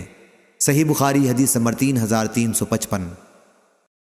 عبد الرحمن القرشی نے بیان کیا، ان سے ابو زناد نے، ان سے عیرج نے اور ان سے حضرت ابو ہریرہ رضی اللہ عنہ نے بیان کیا کہ نبی کریم صلی اللہ علیہ وسلم نے فرمایا حضرت ابراہیم علیہ السلام نے 80 سال کی عمر میں بسولے سے ختنہ کیا۔ صحیح بخاری حدیث نمبر 3356۔ جریر بن حازم نے خبر دی، انہیں ایوب سختیانی نے، انہیں محمد بن سیرین نے اور ان سے حضرت ابو ہریرہ رضی اللہ عنہ نے بیان کیا کہ رسول اللہ صلی اللہ علیہ وسلم نے فرمایا ابراہیم علیہ السلام نے توریہ 3 مرتبہ کے سوا اور کبھی نہیں کیا۔ صحیح بخاری حدیث نمبر 3357۔ حماد بن زید نے بیان کیا، ان سے ایوب نے، ان سے محمد نے اور ان سے ابو ہریرہ رضی اللہ عنہ نے بیان کیا کہ ابراہیم علیہ السلام نے 3 مرتبہ جھوٹ بولا تھا، تو ان میں سے خالص اللہ عز و جل کی رضا کے لیے تھے۔ ایک تو ان کا فرمانا بطور توریہ کے کہ میں بیمار ہوں، اور دوسرا ان کا یہ فرمانا کہ بلکہ یہ کام تو ان کے بڑے بت نے کیا ہے، اور بیان کیا کہ ایک مرتبہ ابراہیم اور سارہ علیہ السلام ایک ظالم بادشاہ کی حدود سلطنت سے گزر رہے تھے۔ بادشاہ کو خبر ملی کہ یہاں ایک شخص آیا ہوا ہے اور اس کے ساتھ دنیا کی ایک خوبصورت ترین عورت ہے۔ بادشاہ نے ابراہیم علیہ السلام کے پاس اپنا آدمی بھیج کر انہیں بلوایا اور حضرت سارہ کے متعلق پوچھا کہ یہ کون ہے۔ حضرت ابراہیم علیہ السلام نے فرمایا کہ یہ میری بہن ہے۔ پھر آپ سارہ کے پاس آئے اور فرمایا کہ اے سارہ، یہاں میرے اور تمہارے سوا اور کوئی بھی مومن نہیں ہے۔ اور اس بادشاہ نے مجھ سے پوچھا تو میں نے اس سے کہہ دیا کہ تم میری دینی اعتبار سے بہن ہو، اس لیے اب تم کوئی ایسی بات نہ کہنا جس سے میں جھوٹا بنوں۔ پھر اس ظالم نے حضرت سارہ کو بلوایا، اور جب وہ اس کے پاس گئیں تو اس نے ان کی طرف ہاتھ بڑھانا چاہا، لیکن فوراً ہی پکڑ لیا گیا۔ پھر وہ کہنے لگا کہ میرے لیے اللہ سے دعا کرو کہ اس مصیبت سے نجات دے، میں اب تمہیں کوئی نقصان نہیں پہنچاؤں گا۔ چنانچہ انہوں نے اللہ سے دعا کی اور وہ چھوڑ دیا گیا۔ لیکن پھر دوسری مرتبہ اس نے ہاتھ بڑھایا اور اس مرتبہ بھی اسی طرح پکڑ لیا گیا، بلکہ اس سے بھی زیادہ سخت، اور پھر کہنے لگا کہ اللہ سے میرے لیے دعا کرو، میں اب تمہیں کوئی نقصان نہیں پہنچاؤں گا۔ سارہ نے دعا کی اور وہ چھوڑ دیا گیا۔ اس کے بعد اس نے اپنے کسی خدمتگار کو بلا کر کہا کہ تم لوگ میرے پاس کسی انسان کو نہیں لائے ہو، یہ تو کوئی سرکش جن ہے۔ جاتے ہوئے سارہ کے لیے اس نے ہاجرہ کو خدمت کے لیے دیا۔ جب سارہ آئیں تو ابراہیم علیہ السلام کھڑے نماز پڑھ رہے تھے۔ آپ نے ہاتھ کے اشارے سے ان کا حال پوچھا۔ انہوں نے کہا کہ اللہ تعالیٰ نے کافر، یا یہ کہا کہ فاجر کے فریب کو اسی کے منہ پر دے مارا، اور ہاجرہ کو خدمت کے لیے دیا۔ ابو ہریرہ رضی اللہ عنہ نے کہا کہ اے بنی ماء السما، اے آسمانی پانی کی اولاد، یعنی اہل عرب، تمہاری والدہ یہی حضرت ہاجرہ ہیں۔ صحیح بخاری حدیث نمبر 3358۔ ابن جریج نے خبر دی، انہیں عبد الحمید بن جبیر نے، انہیں سعید بن مسیب نے، اور انہیں حضرت ام شریک رضی اللہ عنہا نے کہ نبی کریم صلی اللہ علیہ وسلم نے گرگٹ کو مارنے کا حکم دیا تھا اور فرمایا کہ اس نے حضرت ابراہیم علیہ السلام کی آگ پر پھونکا تھا۔ صحیح بخاری حدیث نمبر 3359۔ ابراہیم نے بیان کیا، ان سے علقمہ نے، اور ان سے عبداللہ بن مسعود رضی اللہ عنہ نے بیان کیا کہ جب یہ آیت اتری، جو لوگ ایمان لائے اور اپنے ایمان میں کسی قسم کے ظلم کی ملاوٹ نہ کی، تو ہم نے عرض کیا یا رسول اللہ، ہم میں ایسا کون ہوگا جس نے اپنی جان پر ظلم نہ کیا ہوگا؟ حضور صلی اللہ علیہ وسلم نے فرمایا کہ واقعہ وہ نہیں جو تم سمجھتے ہو، جس نے اپنے ایمان کے ساتھ ظلم کی ملاوٹ نہ کی۔ میں ظلم سے مراد شرک ہے۔ کیا تم نے لقمان علیہ السلام کی اپنے بیٹے کو یہ نصیحت نہیں سنی کہ اے بیٹے، اللہ کے ساتھ شرک نہ کرنا، بے شک شرک بہت ہی بڑا ظلم ہے۔ صحیح بخاری حدیث نمبر 3360۔ ابو ذرا نے بیان کیا، اور ان سے حضرت ابو ہریرہ رضی اللہ عنہ نے بیان کیا کہ نبی کریم صلی اللہ علیہ وسلم کی خدمت میں ایک مرتبہ گوشت پیش کیا گیا تو آپ نے فرمایا کہ اللہ تعالیٰ قیامت کے دن اولین و آخرین کو ایک ہموار اور وسیع میدان میں جمع کرے گا، اسی طرح کہ پکارنے والا سب کو اپنی بات سنا سکے گا اور دیکھنے والا سب کو ایک ساتھ دیکھ سکے گا، کیونکہ یہ میدان ہموار ہوگا، زمین کی طرح گول نہ ہوگا، اور لوگوں سے سورج بالکل قریب ہو جائے گا۔ پھر آپ نے شفاعت کا ذکر کیا کہ لوگ حضرت ابراہیم علیہ السلام کی خدمت میں حاضر ہوں گے اور عرض کریں گے کہ آپ روئے زمین پر اللہ کے نبی اور خلیل ہیں، ہمارے لیے اپنے رب کے حضور میں شفاعت کیجیے۔ پھر انہیں اپنے جھوٹ توریہ یاد آ جائیں گے اور کہیں گے کہ آج تو مجھے اپنی ہی فکر ہے، تم لوگ حضرت موسیٰ علیہ السلام کے پاس جاؤ۔ ابو ہریرہ رضی اللہ عنہ کے ساتھ حضرت انس رضی اللہ عنہ نے بھی نبی کریم صلی اللہ علیہ وسلم سے اس حدیث کو روایت کیا ہے۔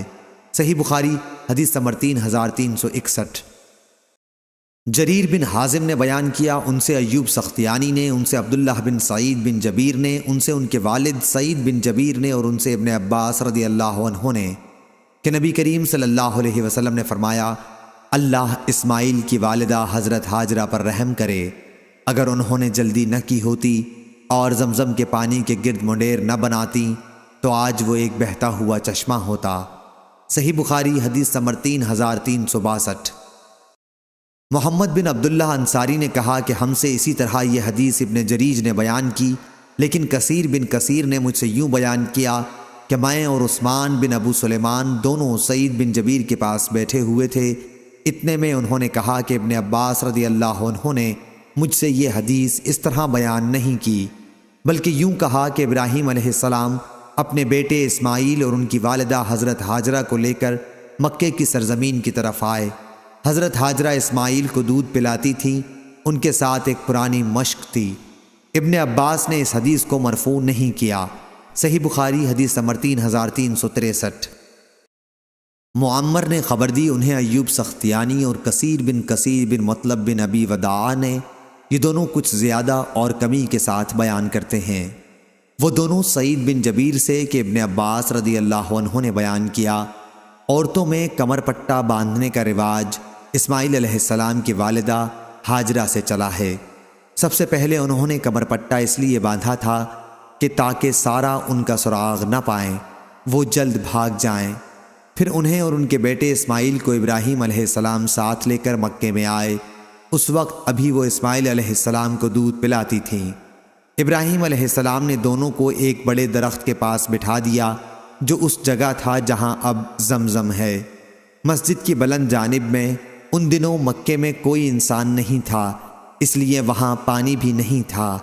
ابراہیم علیہ السلام نے ان دونوں کو وہیں چھوڑ دیا اور ان کے لیے ایک چمڑے کے تھیلے میں کھجور اور ایک مشک میں پانی رکھ دیا۔ پھر ابراہیم علیہ السلام اپنے گھر کے لیے روانہ ہوئے۔ اس وقت اسماعیل علیہ السلام کی والدہ ان کے پیچھے پیچھے آئیں اور کہا کہ اے ابراہیم، اس خشک جنگل میں جہاں کوئی بھی آدمی اور کوئی بھی چیز موجود نہیں، آپ ہمیں چھوڑ کر کہاں جا رہے ہیں؟ انہوں نے کئی دفعہ اس بات کو دہرایا، لیکن ابراہیم علیہ السلام ان کی طرف دیکھتے نہیں تھے۔ آخر ہاجرہ نے پوچھا، کیا اللہ تعالیٰ نے آپ کو اس کا حکم دیا ہے؟ ابراہیم علیہ السلام نے فرمایا کہ ہاں۔ اس پر ہاجرہ بول اٹھی کہ پھر اللہ تعالیٰ ہماری حفاظت کرے گا، وہ ہم کو ہلاک نہیں کرے گا۔ چنانچہ وہ واپس آ گئیں اور ابراہیم علیہ السلام روانہ ہو گئے۔ جب وہ سنیا پہاڑی پر پہنچے جہاں سے وہ دکھائی نہیں دیتے تھے تو ادھر رخ کیا جہاں اب کعبہ ہے، جہاں پر ہاجرہ اور اسماعیل علیہ السلام کو چھوڑ کر آئے تھے۔ پھر آپ نے دونوں ہاتھ اٹھا کر یہ دعا کی، اے میرے رب، میں نے اپنی اولاد کو اس بے آب و دانہ میدان میں ٹھہرایا ہے۔ سورہ ابراہیم یشکرون تک۔ ادھر اسماعیل علیہ السلام کی والدہ ان کو دودھ پلانے لگی اور خود پانی پینے لگیں۔ آخر جب مشک کا سارا پانی ختم ہو گیا تو وہ پیاسی رہنے لگیں اور ان کے لخت جگر بھی پیاسے رہنے لگے۔ وہ اب دیکھ رہی تھیں کہ سامنے ان کا بیٹا پیاس کی شدت سے پیچ و تاب کھا رہا ہے، یا کہا کہ زمین پر لوٹ رہا ہے۔ وہ وہاں سے ہٹ گئیں کیونکہ اس حالت میں بچے کو دیکھنے سے ان کا دل بے چین ہوتا تھا۔ صفا پہاڑی وہاں سے نزدیک تر تھی۔ وہ پانی کی تلاش میں اس پر چڑھ گئیں اور وادی کی طرف رخ کر کے دیکھنے لگیں کہ کہیں کوئی انسان نظر آئے، لیکن کوئی انسان نظر نہیں آیا۔ وہ صفا سے اتر گئیں اور جب وادی میں پہنچی تو اپنا دامن اٹھا لیا تاکہ دوڑتے وقت نہ الجھیں، اور کسی پریشان حال کی طرح دوڑنے لگیں۔ پھر وادی سے نکل کر مروہ پہاڑی پر آئیں اور اس پر کھڑی ہو کر دیکھنے لگیں کہ کہیں کوئی انسان نظر آئے، لیکن کوئی نظر نہیں آیا۔ اس طرح انہوں نے 7 چکر لگائے۔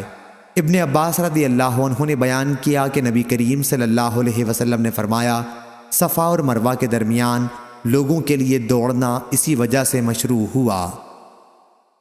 7ویں مرتبہ جب وہ مروہ پر چڑھیں تو انہیں ایک آواز سنائی دی۔ انہوں نے کہا، خاموش، یہ خود اپنے ہی سے وہ کہہ رہی تھیں، اور پھر آواز کی طرف انہوں نے کان لگا دیے۔ آواز اب بھی سنائی دے رہی تھی۔ پھر انہوں نے کہا کہ تمہاری آواز میں نے سنی، اگر تم میری کوئی مدد کر سکتے ہو تو کرو۔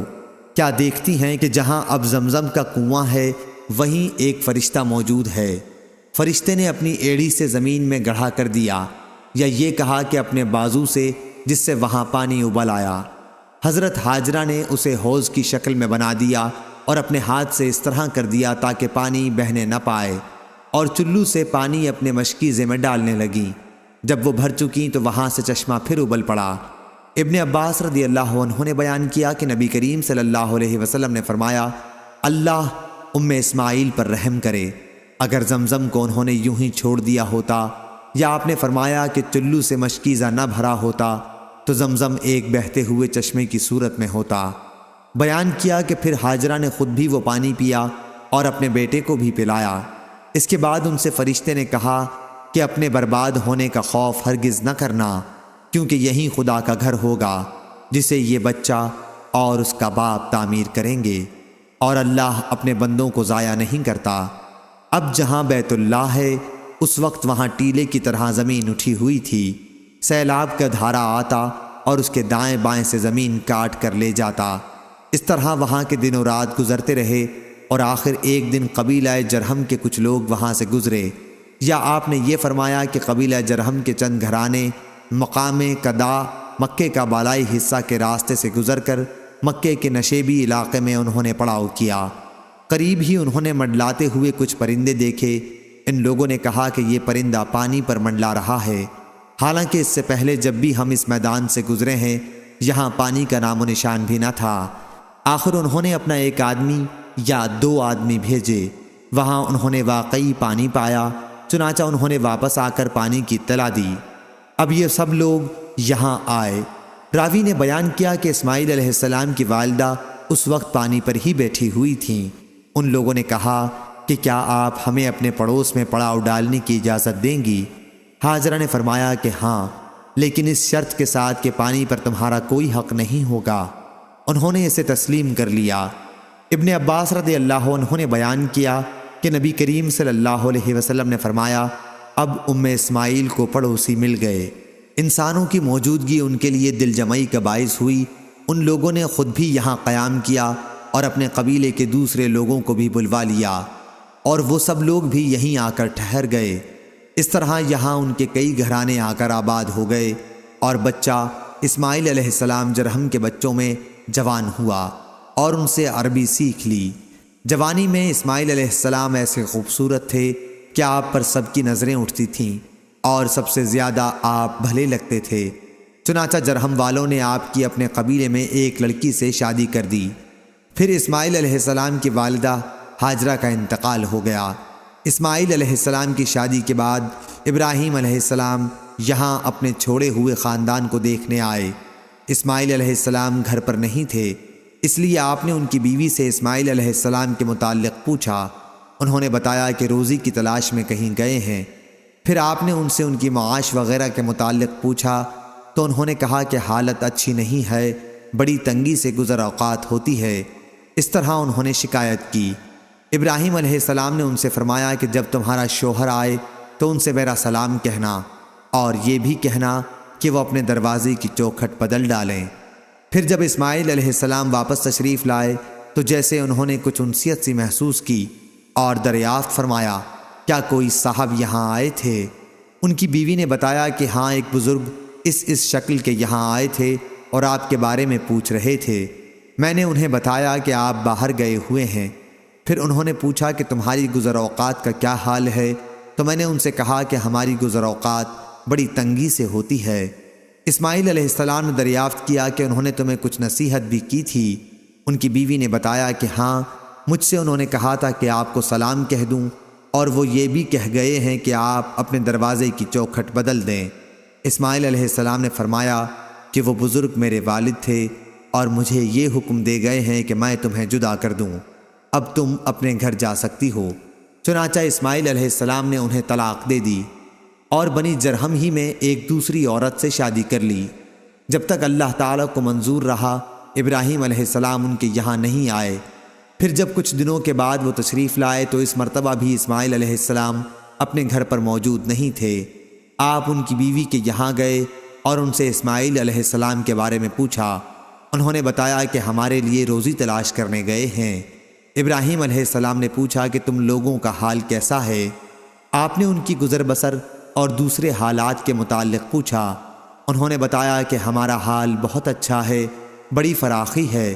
انہوں نے اس کے لیے اللہ کی تعریف و ثنا کی۔ ابراہیم علیہ السلام نے دریافت فرمایا کہ تم لوگ کھاتے کیا ہو؟ انہوں نے بتایا کہ گوشت۔ آپ نے دریافت فرمایا کہ پیتے کیا ہو؟ بتایا کہ پانی۔ ابراہیم علیہ السلام نے ان کے لیے دعا کی، اے اللہ، ان کے گوشت اور پانی میں برکت نازل فرما۔ حضرت صلی اللہ علیہ وسلم نے فرمایا کہ ان دنوں انہیں اناج میسر نہیں تھا، اگر اناج بھی ان کے کھانے میں شامل ہوتا تو ضرور آپ اس میں بھی برکت کی دعا کرتے۔ صرف گوشت اور پانی کی خوراک میں ہمیشہ گزارا کرنا مکے کے سوا اور کسی زمین پر بھی موافق نہیں پڑتا۔ ابراہیم علیہ السلام نے جاتے ہوئے اس سے فرمایا کہ جب تمہارے شوہر واپس آ جائیں تو ان سے میرا سلام کہنا اور ان سے کہہ دینا کہ وہ اپنے دروازے کی چوکھٹ کو باقی رکھیں۔ جب اسماعیل علیہ السلام تشریف لائے تو پوچھا کہ کیا یہاں کوئی آیا تھا؟ انہوں نے بتایا کہ جی ہاں، ایک بزرگ بڑی اچھی شکل و صورت کے آئے تھے۔ بیوی نے آنے والے بزرگ کی تعریف کی، پھر انہوں نے مجھ سے آپ کے متعلق پوچھا کہ کہاں ہیں، اور میں نے بتا دیا۔ پھر انہوں نے پوچھا کہ تمہاری گزر بسر کا کیا حال ہے، تو میں نے بتایا کہ ہم اچھی حالت میں ہیں۔ اسماعیل علیہ السلام نے دریافت فرمایا کہ کیا انہوں نے تمہیں کوئی وصیت بھی کی تھی؟ انہوں نے کہا جی ہاں، انہوں نے آپ کو سلام کہا تھا اور حکم دیا تھا کہ اپنے دروازے کی چوکھٹ باقی رکھیں۔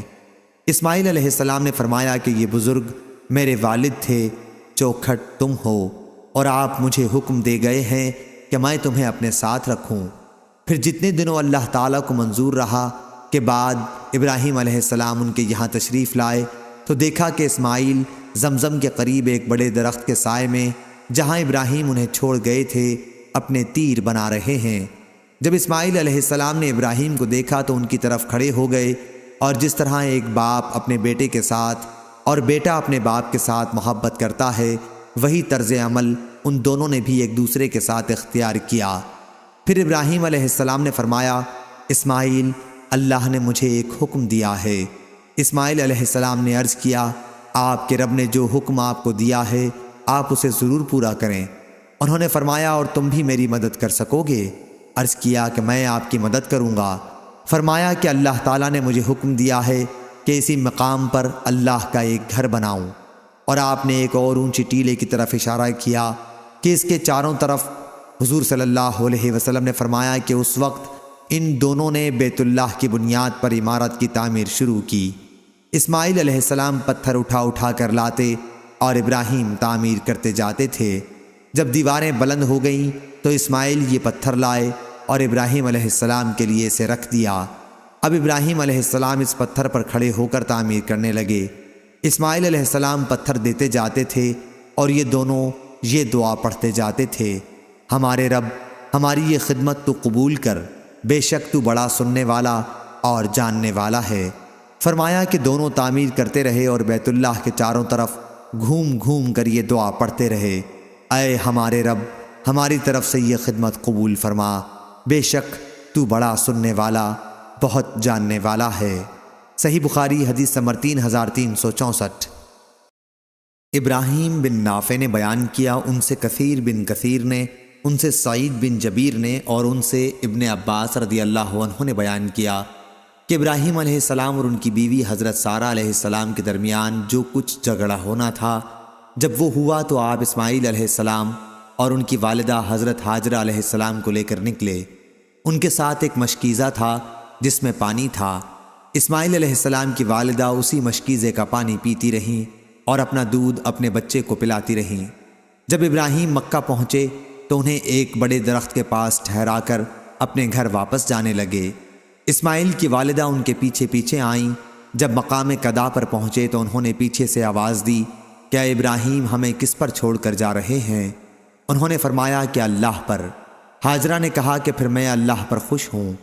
بیان کیا کہ پھر حضرت ہاجرہ اپنی جگہ پر واپس چلی آئیں اور اسی مشکیزے سے پانی پیتی رہیں اور اپنا دودھ اپنے بچے کو پلاتی رہیں۔ جب پانی ختم ہو گیا تو انہوں نے سوچا کہ ادھر ادھر دیکھنا چاہیے، ممکن ہے کہ کوئی آدمی نظر آ جائے۔ راوی نے بیان کیا کہ یہی سوچ کر وہ صفا پہاڑی پر چڑھ گئیں اور چاروں طرف دیکھا کہ شاید کوئی نظر آ جائے، لیکن کوئی نظر نہ آیا۔ پھر جب وادی میں اتریں تو دوڑ کر مروہ تک آئیں، اسی طرح کئی چکر لگائے۔ پھر سوچا کہ چلو ذرا بچے کو تو دیکھوں کس حالت میں ہے۔ چنانچہ آئیں اور دیکھا تو بچہ اسی حالت میں تھا جیسے تکلیف کے مارے موت کے لیے تڑپ رہا ہو۔ یہ حال دیکھ کر ان سے صبر نہ ہو سکا۔ سوچا چلوں دوبارہ دیکھوں، ممکن ہے کہ کوئی آدمی نظر آ جائے۔ آئیں اور صفا پہاڑ پر چڑھ گئیں اور چاروں طرف نظر پھیر پھیر کر دیکھتی رہیں، لیکن کوئی نظر نہ آیا۔ اس طرح حضرت ہاجرہ نے 7 چکر لگائے۔ پھر سوچا چلوں دیکھوں بچہ کس حالت میں ہے۔ اسی وقت انہیں ایک آواز سنائی دی۔ انہوں نے آواز سے مخاطب ہو کر کہا کہ اگر تمہارے پاس کوئی بھلائی ہے تو میری مدد کر۔ وہاں جبرائیل علیہ السلام موجود تھے۔ انہوں نے اپنی ایڑی سے یوں کیا، اشارہ کر کے بتایا اور زمین ایڑی سے کھود دی۔ راوی نے بیان کیا کہ اس عمل کے نتیجے میں وہاں سے پانی پھوٹ پڑا۔ اسماعیل ڈری کہیں یہ پانی غائب نہ ہو جائے، پھر وہ زمین کھودنے لگیں۔ راوی نے بیان کیا کہ ابو القاسم صلی اللہ علیہ وسلم نے فرمایا اگر وہ پانی کو یوں ہی رہنے دیتی تو پانی زمین پر بہتا رہتا۔ غرض ہاجرہ زمزم کا پانی پیتی رہیں اور اپنا دودھ اپنے بچے کو پلاتی رہیں۔ ابن عباس رضی اللہ عنہ نے بیان کیا کہ اس کے بعد قبیلہ جرہم کے کچھ لوگ وادی کے نشیب سے گزرے، انہیں وہاں پرند نظر آئے، انہیں یہ کچھ خلاف عادت معلوم ہوا۔ انہوں نے آپس میں کہا کہ پرندہ تو صرف پانی ہی پر اس طرح منڈلا سکتا ہے۔ ان لوگوں نے اپنا آدمی وہاں بھیجا، اس نے جا کر دیکھا تو واقعی وہاں پانی موجود تھا۔ اس نے آ کر اپنے قبیلے والوں کو خبر دی تو یہ سب لوگ یہاں آ گئے اور کہا کہ اے ام اسماعیل، کیا آپ ہمیں اپنے ساتھ رہنے کی یا یہ کہا کہ اپنے ساتھ قیام کرنے کی اجازت دیں گی؟ پھر ان کے بیٹے اسماعیل علیہ السلام بالغ ہوئے اور قبیلہ جرہم ہی کی ایک لڑکی سے ان کا نکاح ہو گیا۔ ابن عباس رضی اللہ عنہ نے بیان کیا کہ پھر ابراہیم علیہ السلام کو خیال آیا اور انہوں نے اپنی اہلیہ حضرت سارہ سے فرمایا کہ میں جن لوگوں کو مکے میں چھوڑ آیا تھا ان کی خبر لینے جاؤں گا۔ ابن عباس رضی اللہ عنہ نے بیان کیا کہ پھر ابراہیم علیہ السلام مکہ تشریف لائے اور سلام کر کے دریافت فرمایا کہ اسماعیل کہاں ہیں؟ ان کی بیوی نے بتایا کہ شکار کے لیے گئے ہیں۔ انہوں نے فرمایا کہ جب وہ آئیں تو ان سے کہنا کہ اپنے دروازے کی چوکھٹ بدل ڈالیں۔ جب اسماعیل علیہ السلام آئے تو ان کی بیوی نے واقعے کی اطلاع دی۔ اسماعیل علیہ السلام نے فرمایا تم ہی ہو جسے بدلنے کے لیے ابراہیم علیہ السلام کہہ گئے ہیں، اب تم اپنے گھر جا سکتی ہو۔ بیان کیا کہ پھر ایک مدت کے بعد دوبارہ ابراہیم علیہ السلام کو خیال ہوا اور انہوں نے اپنی بیوی سے فرمایا کہ میں جن لوگوں کو چھوڑ آیا ہوں انہیں دیکھنے جاؤں گا۔ راوی نے بیان کیا کہ ابراہیم علیہ السلام تشریف لائے اور دریافت فرمایا کہ اسماعیل کہاں ہیں؟ ان کی بیوی نے بتایا کہ شکار کے لیے گئے ہیں۔ انہوں نے یہ بھی کہا کہ آپ ٹھہریے اور کھانا تناول فرما لیجئے۔ ابراہیم علیہ السلام نے دریافت فرمایا کہ تم لوگ کھاتے پیتے کیا ہو؟ انہوں نے بتایا کہ گوشت کھاتے ہیں اور پانی پیتے ہیں۔ آپ نے دعا کی کہ اے اللہ ان کے کھانے اور ان کے پانی میں برکت نازل فرما۔ بیان کیا کہ ابو القاسم صلی اللہ علیہ وسلم نے فرمایا ابراہیم علیہ السلام کی اس دعا کی برکت اب تک چلی آ رہی ہے۔ راوی نے بیان کیا کہ پھر تیسری بار ابراہیم علیہ السلام کو ایک مدت کے بعد خیال ہوا اور اپنی اہلیہ سے انہوں نے کہا کہ جن کو میں چھوڑ آیا ہوں ان کی خبر لینے مکہ جاؤں گا۔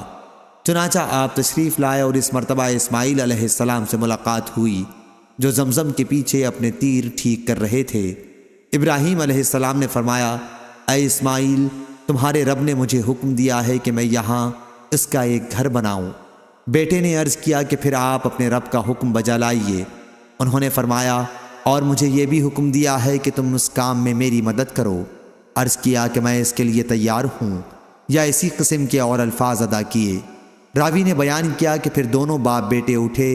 ابراہیم علیہ السلام دیواریں اٹھاتے جاتے اور اسماعیل علیہ السلام انہیں پتھر لا لا کر دیتے تھے اور دونوں یہ دعا کرتے جاتے تھے اے ہمارے رب، ہماری طرف سے یہ خدمت قبول کر، بے شک تو بڑا سننے والا جاننے والا ہے۔ راوی نے بیان کیا کہ آخر جب دیوار بلند ہو گئی اور بزرگ ابراہیم علیہ السلام کو پتھر دیوار پر رکھنے میں دشواری ہوئی تو وہ مقام ابراہیم کے پتھر پر کھڑے ہوئے اور اسماعیل علیہ السلام ان کو پتھر اٹھا اٹھا کر دیتے جاتے اور ان حضرات کی زبان پر یہ دعا جاری تھی اے ہمارے رب، ہماری طرف سے اسے قبول فرما لے، بے شک تو بڑا سننے والا بہت جاننے والا ہے۔ صحیح بخاری حدیث نمبر 3365۔ یزید بن شریک نے بیان کیا کہ میں نے حضرت ابو ذر رضی اللہ عنہ سے سنا، انہوں نے بیان کیا کہ میں نے عرض کیا یا رسول اللہ، سب سے پہلے روئے زمین پر کون سی مسجد بنی ہے؟ حضور صلی اللہ علیہ وسلم نے فرمایا کہ مسجد حرام۔ انہوں نے بیان کیا کہ پھر میں نے عرض کیا اور اس کے بعد فرمایا مسجد اقصی بیت المقدس۔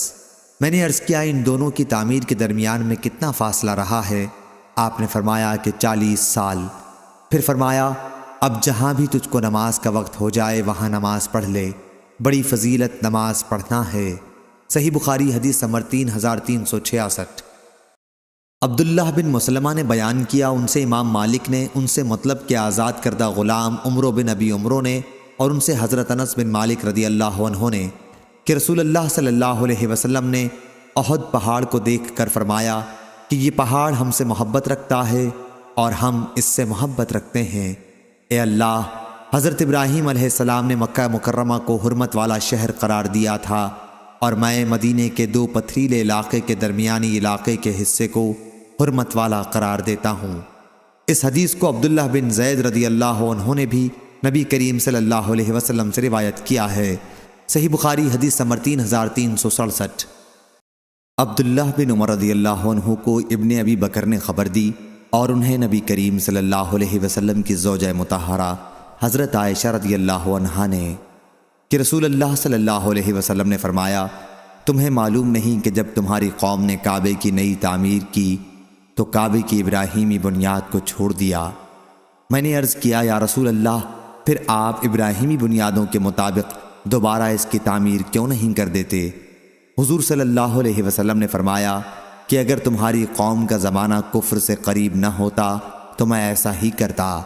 عبداللہ بن عمر رضی اللہ عنہ نے کہا کہ جب یہ حدیث حضرت عائشہ رضی اللہ عنہا نے رسول اللہ صلی اللہ علیہ وسلم سے سنی ہے تو میرا خیال ہے کہ حضور صلی اللہ علیہ وسلم نے ان دونوں رکنوں کے جو حجر اسود کے قریب ہیں بوسہ لینے کو صرف اسی وجہ سے چھوڑا تھا کہ بیت اللہ حضرت ابراہیم کی بنیاد پر نہیں بنا ہے، یہ دونوں رکن آگے ہٹ گئے ہیں۔ اسماعیل بن ابی اویس نے اس حدیث میں عبداللہ بن محمد بن ابی بکر کہا۔ صحیح بخاری حدیث نمبر 3368۔ مالک بن انس نے خبر دی، انہیں عبداللہ بن ابی بکر بن محمد بن عمرو بن حزم نے، انہیں ان کے والد نے، انہیں عمرو بن سلیم زرقی نے، انہوں نے کہا کہ مجھ کو ابو حمید سعدی رضی اللہ عنہ نے خبر دی کہ صحابہ رضی اللہ عنہم نے عرض کیا، یا رسول اللہ، ہم آپ پر کس طرح درود بھیجا کریں؟ تو رسول اللہ صلی اللہ علیہ وسلم نے فرمایا کہ یوں کہا کرو، اے اللہ، رحمت نازل فرما محمد پر اور ان کی بیویوں پر اور ان کی اولاد پر، جیسا کہ تو نے رحمت نازل فرمائی آل ابراہیم پر، اور اپنی برکت نازل فرما محمد پر اور ان کی بیویوں اور اولاد پر، جیسا کہ تو نے برکت نازل فرمائی آل ابراہیم پر، بے شک تو انتہائی خوبیوں والا اور عظمت والا ہے۔ صحیح بخاری حدیث نمبر 3369۔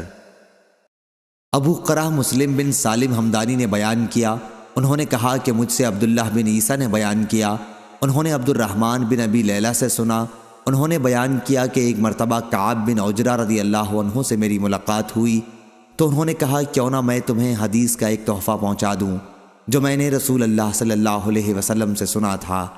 میں نے عرض کیا، جی ہاں، مجھے یہ تحفہ ضرور عنایت فرمائیے۔ انہوں نے بیان کیا کہ ہم نے حضرت صلی اللہ علیہ وسلم سے پوچھا تھا، یا رسول اللہ، ہم آپ پر اور آپ کے اہل بیت پر کس طرح درود بھیجا کریں؟ اللہ تعالیٰ نے سلام بھیجنے کا طریقہ تو ہمیں خود ہی سکھا دیا ہے۔ حضور صلی اللہ علیہ وسلم نے فرمایا کہ یوں کہا کرو، اے اللہ، اپنی رحمت نازل فرما محمد صلی اللہ علیہ وسلم پر اور آل محمد پر، جیسا کہ تو نے اپنی رحمت نازل فرمائی ابراہیم پر اور آل ابراہیم علیہ السلام پر، بے شک تو بڑی خوبیوں والا اور بزرگی والا ہے۔ اے اللہ، برکت نازل فرما محمد پر اور آل محمد پر، جیسا کہ تو نے برکت نازل فرمائی ابراہیم پر اور آل ابراہیم پر، بے شک تو بڑی خوبیوں والا اور بڑی عظمت والا ہے۔ صحیح بخاری حدیث نمبر 3370۔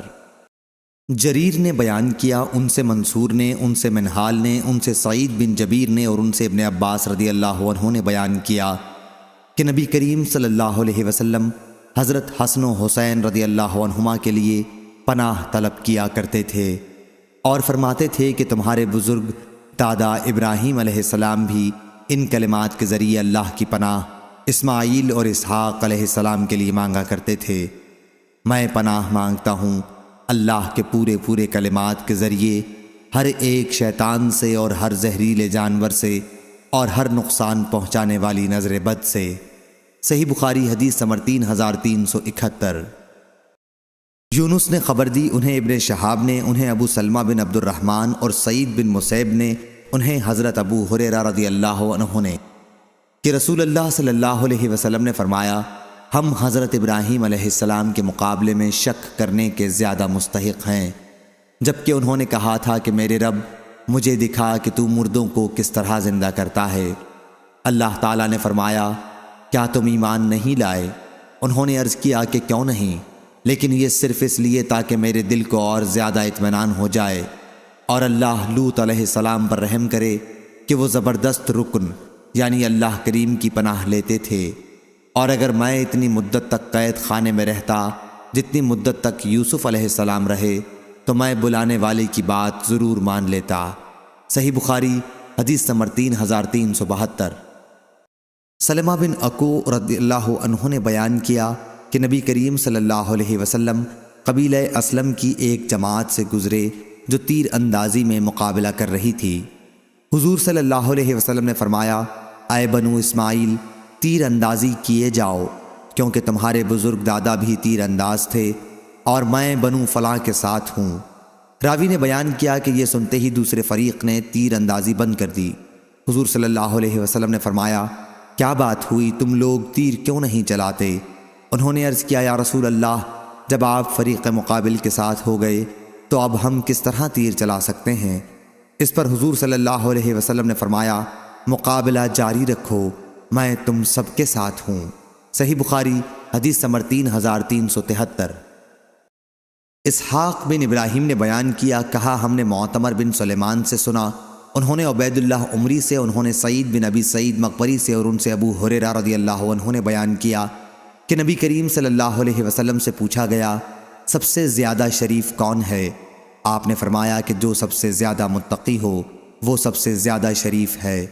صحابہ رضی اللہ عنہم نے عرض کیا، یا رسول اللہ، ہمارے سوال کا مقصد یہ نہیں ہے۔ آپ نے فرمایا کہ پھر سب سے زیادہ شریف یوسف نبی اللہ بن نبی اللہ، یعقوب بن نبی اللہ، اسحاق بن خلیل اللہ، ابراہیم علیہ السلام تھے۔ صحابہ رضی اللہ عنہم نے عرض کیا، ہمارے سوال کا مقصد یہ بھی نہیں ہے۔ آپ نے فرمایا کہ کیا تم لوگ عرب کے شرفاء کے بارے میں پوچھنا چاہتے ہو؟ صحابہ رضی اللہ عنہم نے عرض کیا کہ جی ہاں۔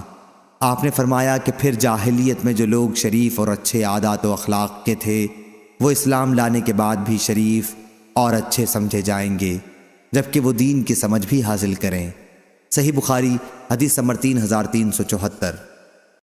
ابو زناد نے بیان کیا، ان سے اعرج نے اور ان سے حضرت ابو ہریرہ رضی اللہ عنہ نے کہ نبی کریم صلی اللہ علیہ وسلم نے فرمایا، اللہ تعالی حضرت لوط علیہ السلام کی مغفرت فرمائے، وہ زبردست رکن یعنی اللہ کی پناہ میں گئے تھے۔ صحیح بخاری حدیث نمبر 3375۔ سفیان نے بیان کیا، ان سے ابو اسحاق نے، ان سے اسود نے اور ان سے حضرت عبداللہ بن مسعود رضی اللہ عنہ نے بیان کیا کہ نبی کریم صلی اللہ علیہ وسلم نے فحل میں مدکر پڑھا تھا۔ صحیح بخاری حدیث نمبر 3376۔ ہشام بن عروہ نے بیان کیا، ان سے ان کے والد نے اور ان سے عبداللہ بن زمعہ نے بیان کیا کہ میں نے نبی کریم صلی اللہ علیہ وسلم سے سنا، خطبے کے دوران آپ نے اس قوم کا ذکر کیا جنہوں نے اونٹنی کو ذبح کر دیا تھا۔ آپ نے فرمایا کہ خدا کی قسم، بھیجی ہوئی اس اونٹنی کو ذبح کرنے والا قوم کا ایک بہت ہی باعزت آدمی قیدار نامی تھا، جیسے ہمارے زمانے میں ابو زمعہ اسود بن مطلب ہے۔ صحیح بخاری حدیث نمبر 3377۔ سلیمان نے بیان کیا، ان سے عبداللہ بن دینار نے اور ان سے حضرت عبداللہ بن عمر رضی اللہ عنہ نے بیان کیا کہ رسول اللہ صلی اللہ علیہ وسلم نے جب حجر سمود کی بستی میں غزوہ تبوک کے لیے جاتے ہوئے پڑاؤ کیا تو آپ نے صحابہ رضی اللہ عنہم کو حکم فرمایا کہ یہاں کے کنوؤں کا پانی نہ پینا اور نہ اپنے برتنوں میں ساتھ لینا۔ صحابہ رضی اللہ عنہم نے عرض کیا کہ ہم نے تو اس سے اپنا آٹا بھی گوندھ لیا ہے اور پانی اپنے برتنوں میں بھی رکھ لیا ہے۔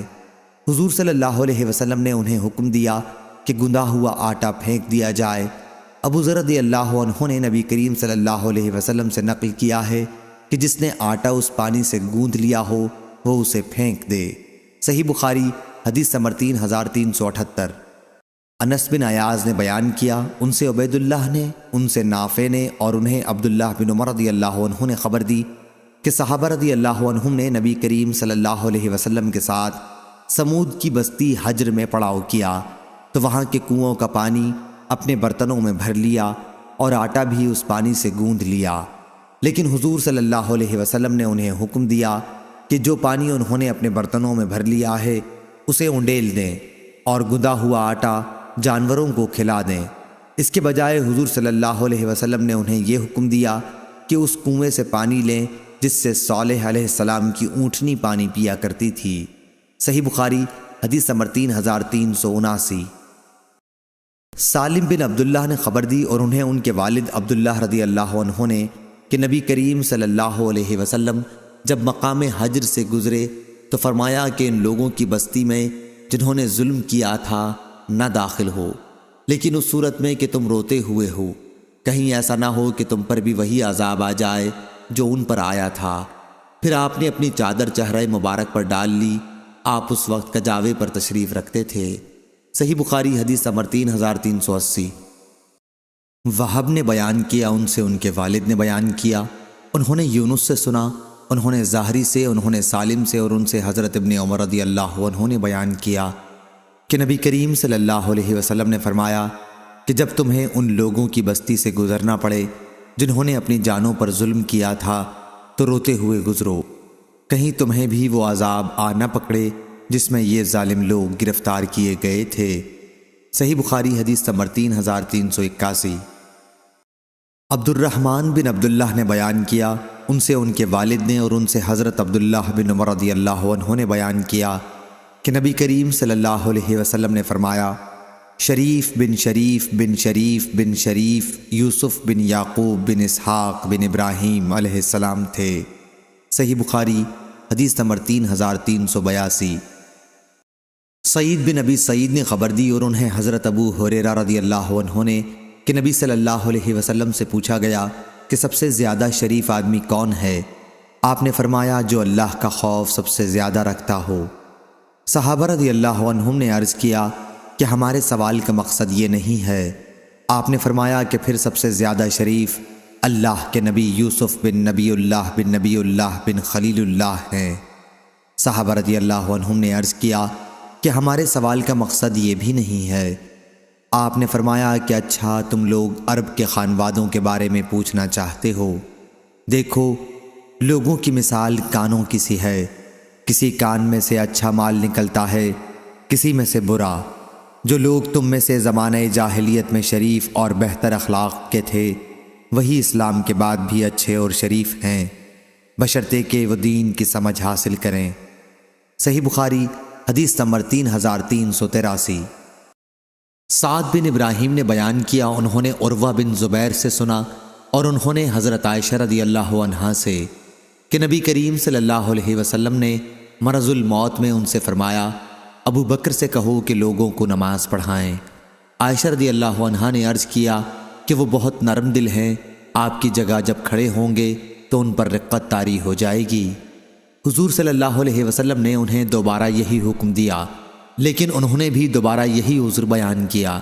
شعبہ نے بتایا کہ حضور صلی اللہ علیہ وسلم نے تیسری یا چوتھی مرتبہ فرمایا کہ تم تو یوسف علیہ السلام کی ساتھ والیاں ہو، ظاہر میں کچھ، باطن میں کچھ۔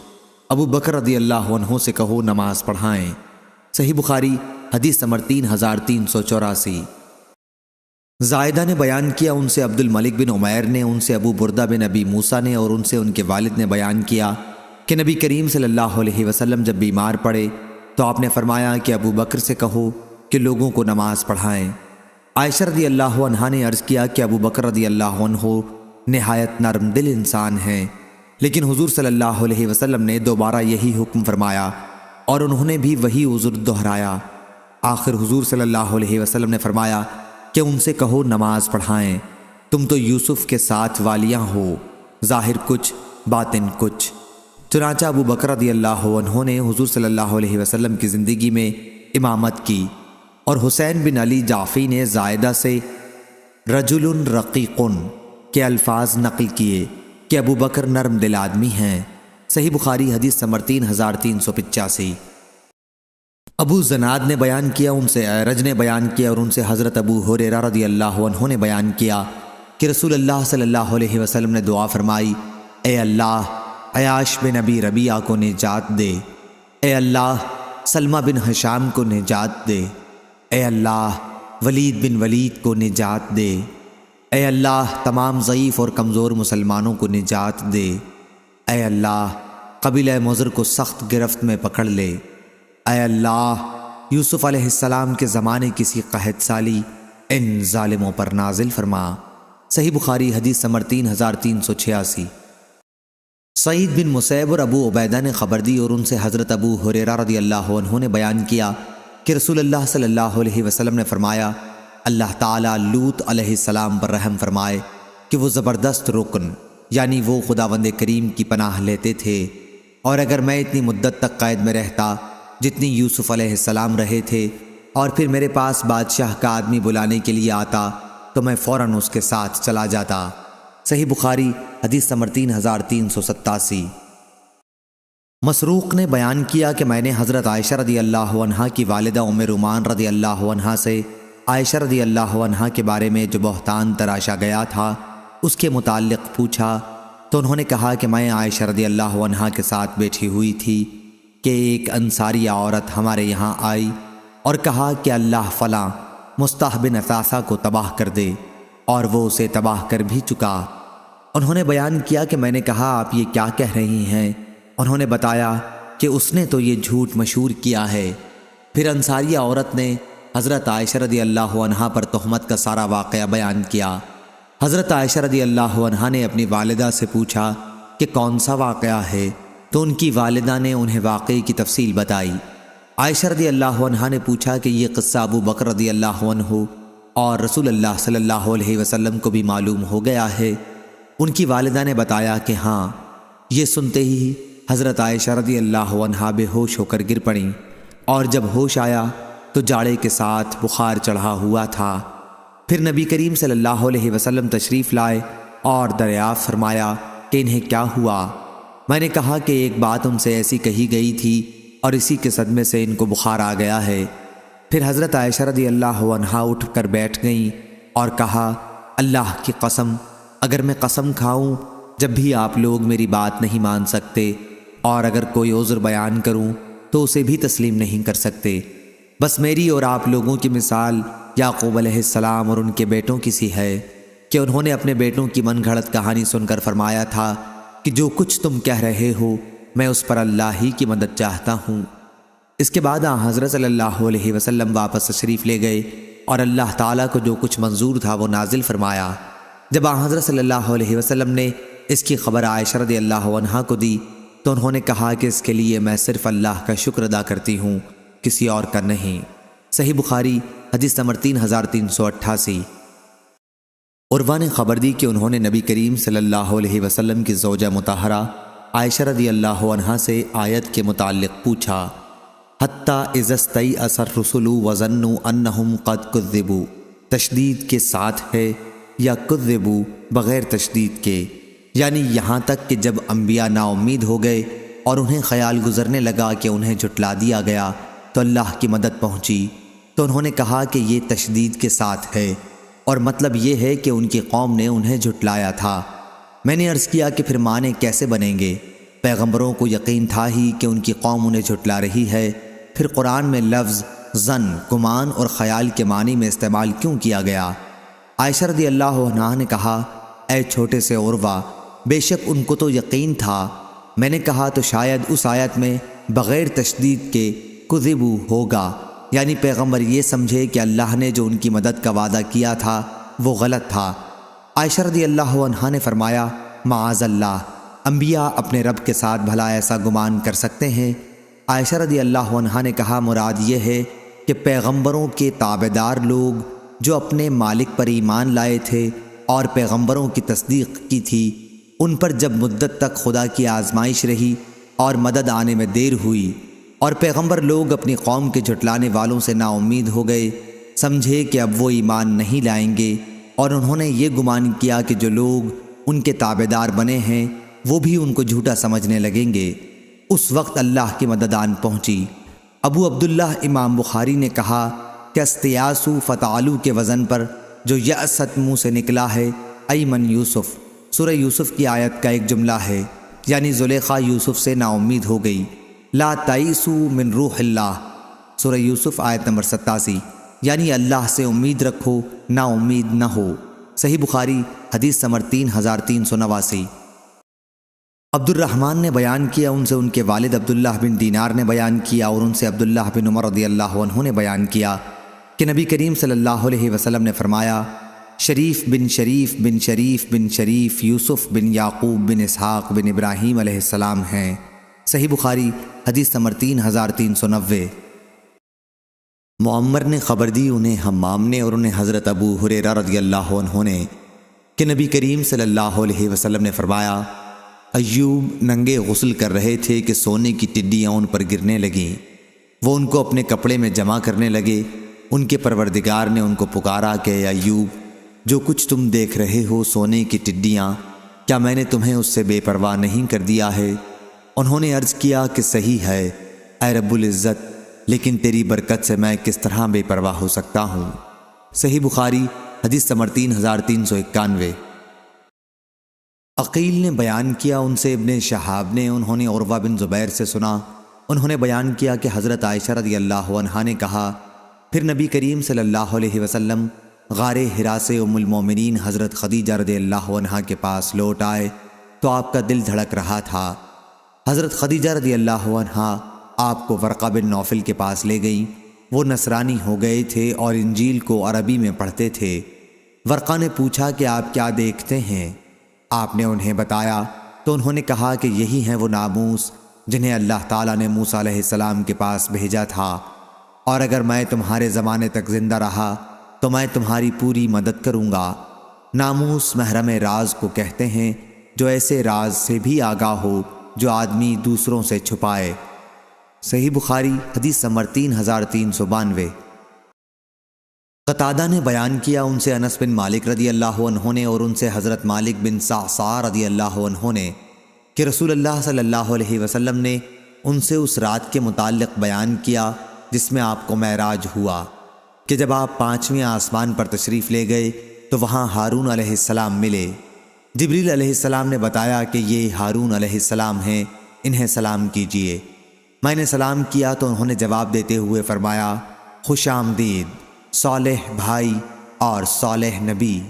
اس حدیث کو قتادہ کے ساتھ ثابت بنانی اور عباد بن ابی علی نے بھی انس رضی اللہ عنہ سے، انہوں نے حضرت صلی اللہ علیہ وسلم سے روایت کیا ہے۔ صحیح بخاری حدیث نمبر 3393۔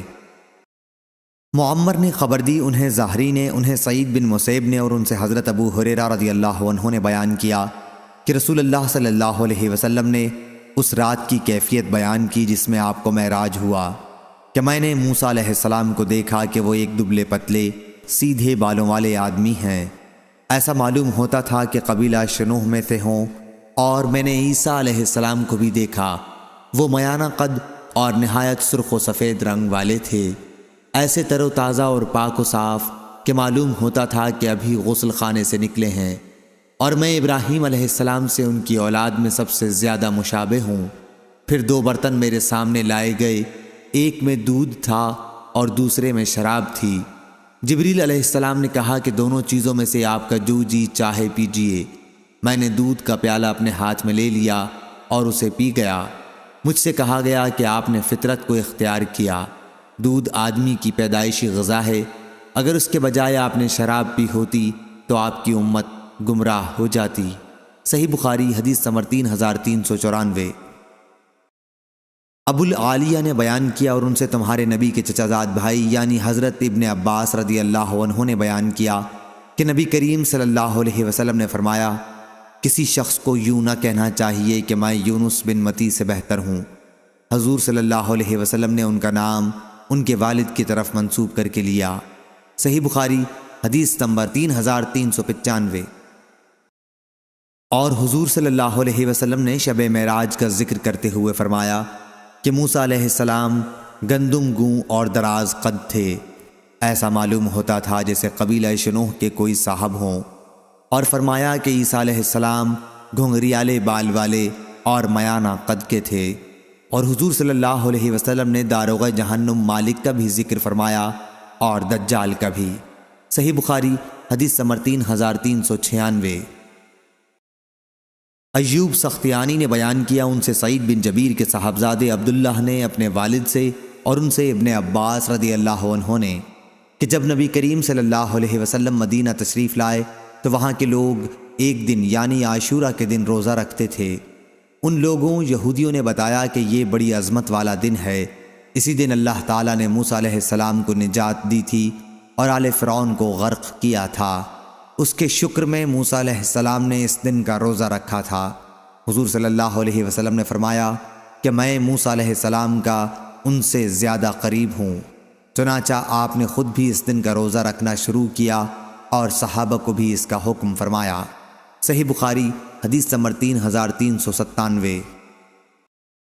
محمد بن یوسف بیکندی نے بیان کیا، کہا ہم سے سفیان بن عینہ نے، ان سے عمرو بن یحییٰ نے، ان سے ان کے والد یحییٰ بن عمارہ نے، اور ان سے ابو سعید خدری رضی اللہ عنہ نے کہ نبی کریم صلی اللہ علیہ وسلم نے فرمایا، قیامت کے دن سب لوگ بے ہوش ہو جائیں گے، پھر سب سے پہلے میں ہوش میں آؤں گا اور دیکھوں گا کہ موسیٰ عرش کے پایوں میں سے ایک پایا تھامے ہوئے ہیں کہ وہ مجھ سے پہلے ہوش میں آ گئے ہوں گے یا بے ہوش ہی نہیں کیے گئے ہوں گے، بلکہ انہیں کوہ طور کی بے ہوشی کا بدلہ ملا ہوگا۔ صحیح بخاری حدیث نمبر 3398۔ معمر نے خبر دی، انہیں حمام نے، اور ان سے ابو ہریرہ رضی اللہ عنہ نے بیان کیا کہ نبی کریم صلی اللہ علیہ وسلم نے فرمایا، اگر بنی اسرائیل نہ ہوتے، سلوہ کا گوشت جمع کر کے نہ رکھتے تو گوشت کبھی نہ سڑتا، اور اگر حوا نہ ہوتی یعنی حضرت آدم علیہ السلام سے دغا نہ کرتی تو کوئی عورت اپنے شوہر کی خیانت کبھی نہ کرتی۔ صحیح بخاری حدیث نمبر 3399۔ عبید اللہ بن عبداللہ نے خبر دی، اور انہیں حضرت ابن عباس رضی اللہ عنہ نے کہ حر بن قیس فزاری رضی اللہ عنہ سے صاحب موسیٰ علیہ السلام کے بارے میں ان کا اختلاف ہوا۔ پھر حضرت ابی بن کعب رضی اللہ عنہ وہاں سے گزرے تو عبداللہ بن عباس رضی اللہ عنہ نے انہیں بلایا اور کہا کہ میرا اپنے ان ساتھی سے صاحب موسیٰ کے بارے میں اختلاف ہو گیا ہے، جن سے ملاقات کے لیے موسیٰ علیہ السلام نے راستہ پوچھا تھا، کیا رسول اللہ صلی اللہ علیہ وسلم سے آپ نے ان کے بارے میں کچھ سنا ہے؟ انہوں نے فرمایا کہ جی ہاں، میں نے حضور صلی اللہ علیہ وسلم کو یہ فرماتے سنا تھا کہ موسیٰ علیہ السلام بنی اسرائیل کی ایک جماعت میں تشریف رکھتے تھے کہ ایک شخص نے ان سے پوچھا، کیا آپ کسی ایسے شخص کو جانتے ہیں جو اس تمام زمین پر آپ سے زیادہ علم رکھنے والا ہو؟ انہوں نے فرمایا کہ نہیں۔ اس پر اللہ تعالیٰ نے موسیٰ علیہ السلام پر وحی نازل کی کہ کیوں نہیں، ہمارا بندہ خضر ہے۔ موسیٰ علیہ السلام نے ان تک پہنچنے کا راستہ پوچھا تو انہیں مچھلی کو اس کی نشانی کے طور پر بتایا گیا اور کہا گیا کہ جب مچھلی گم ہو جائے تو جہاں گم ہوئی ہو وہاں آ جانا، وہیں ان سے ملاقات ہوگی۔ چنانچہ موسیٰ علیہ السلام دریا میں سفر کے دوران مچھلی کی برابر نگرانی کرتے رہے۔ پھر ان سے ان کے رفیق سفر نے کہا، کیا آپ نے خیال نہیں کیا جب ہم چٹان کے پاس ٹھہرے تو میں مچھلی کے متعلق آپ کو بتانا بھول گیا تھا اور مجھے شیطان نے اسے یاد رکھنے سے غافل رکھا؟ موسیٰ علیہ السلام نے فرمایا کہ اسی کی تو ہمیں تلاش ہے۔ چنانچہ یہ بزرگ اسی راستے سے پیچھے کی طرف لوٹے اور حضرت خضر علیہ السلام سے ملاقات ہوئی۔ ان دونوں کے ہی وہ حالات ہیں جنہیں اللہ تعالیٰ نے اپنی کتاب میں بیان فرمایا ہے۔ صحیح بخاری حدیث نمبر 3400۔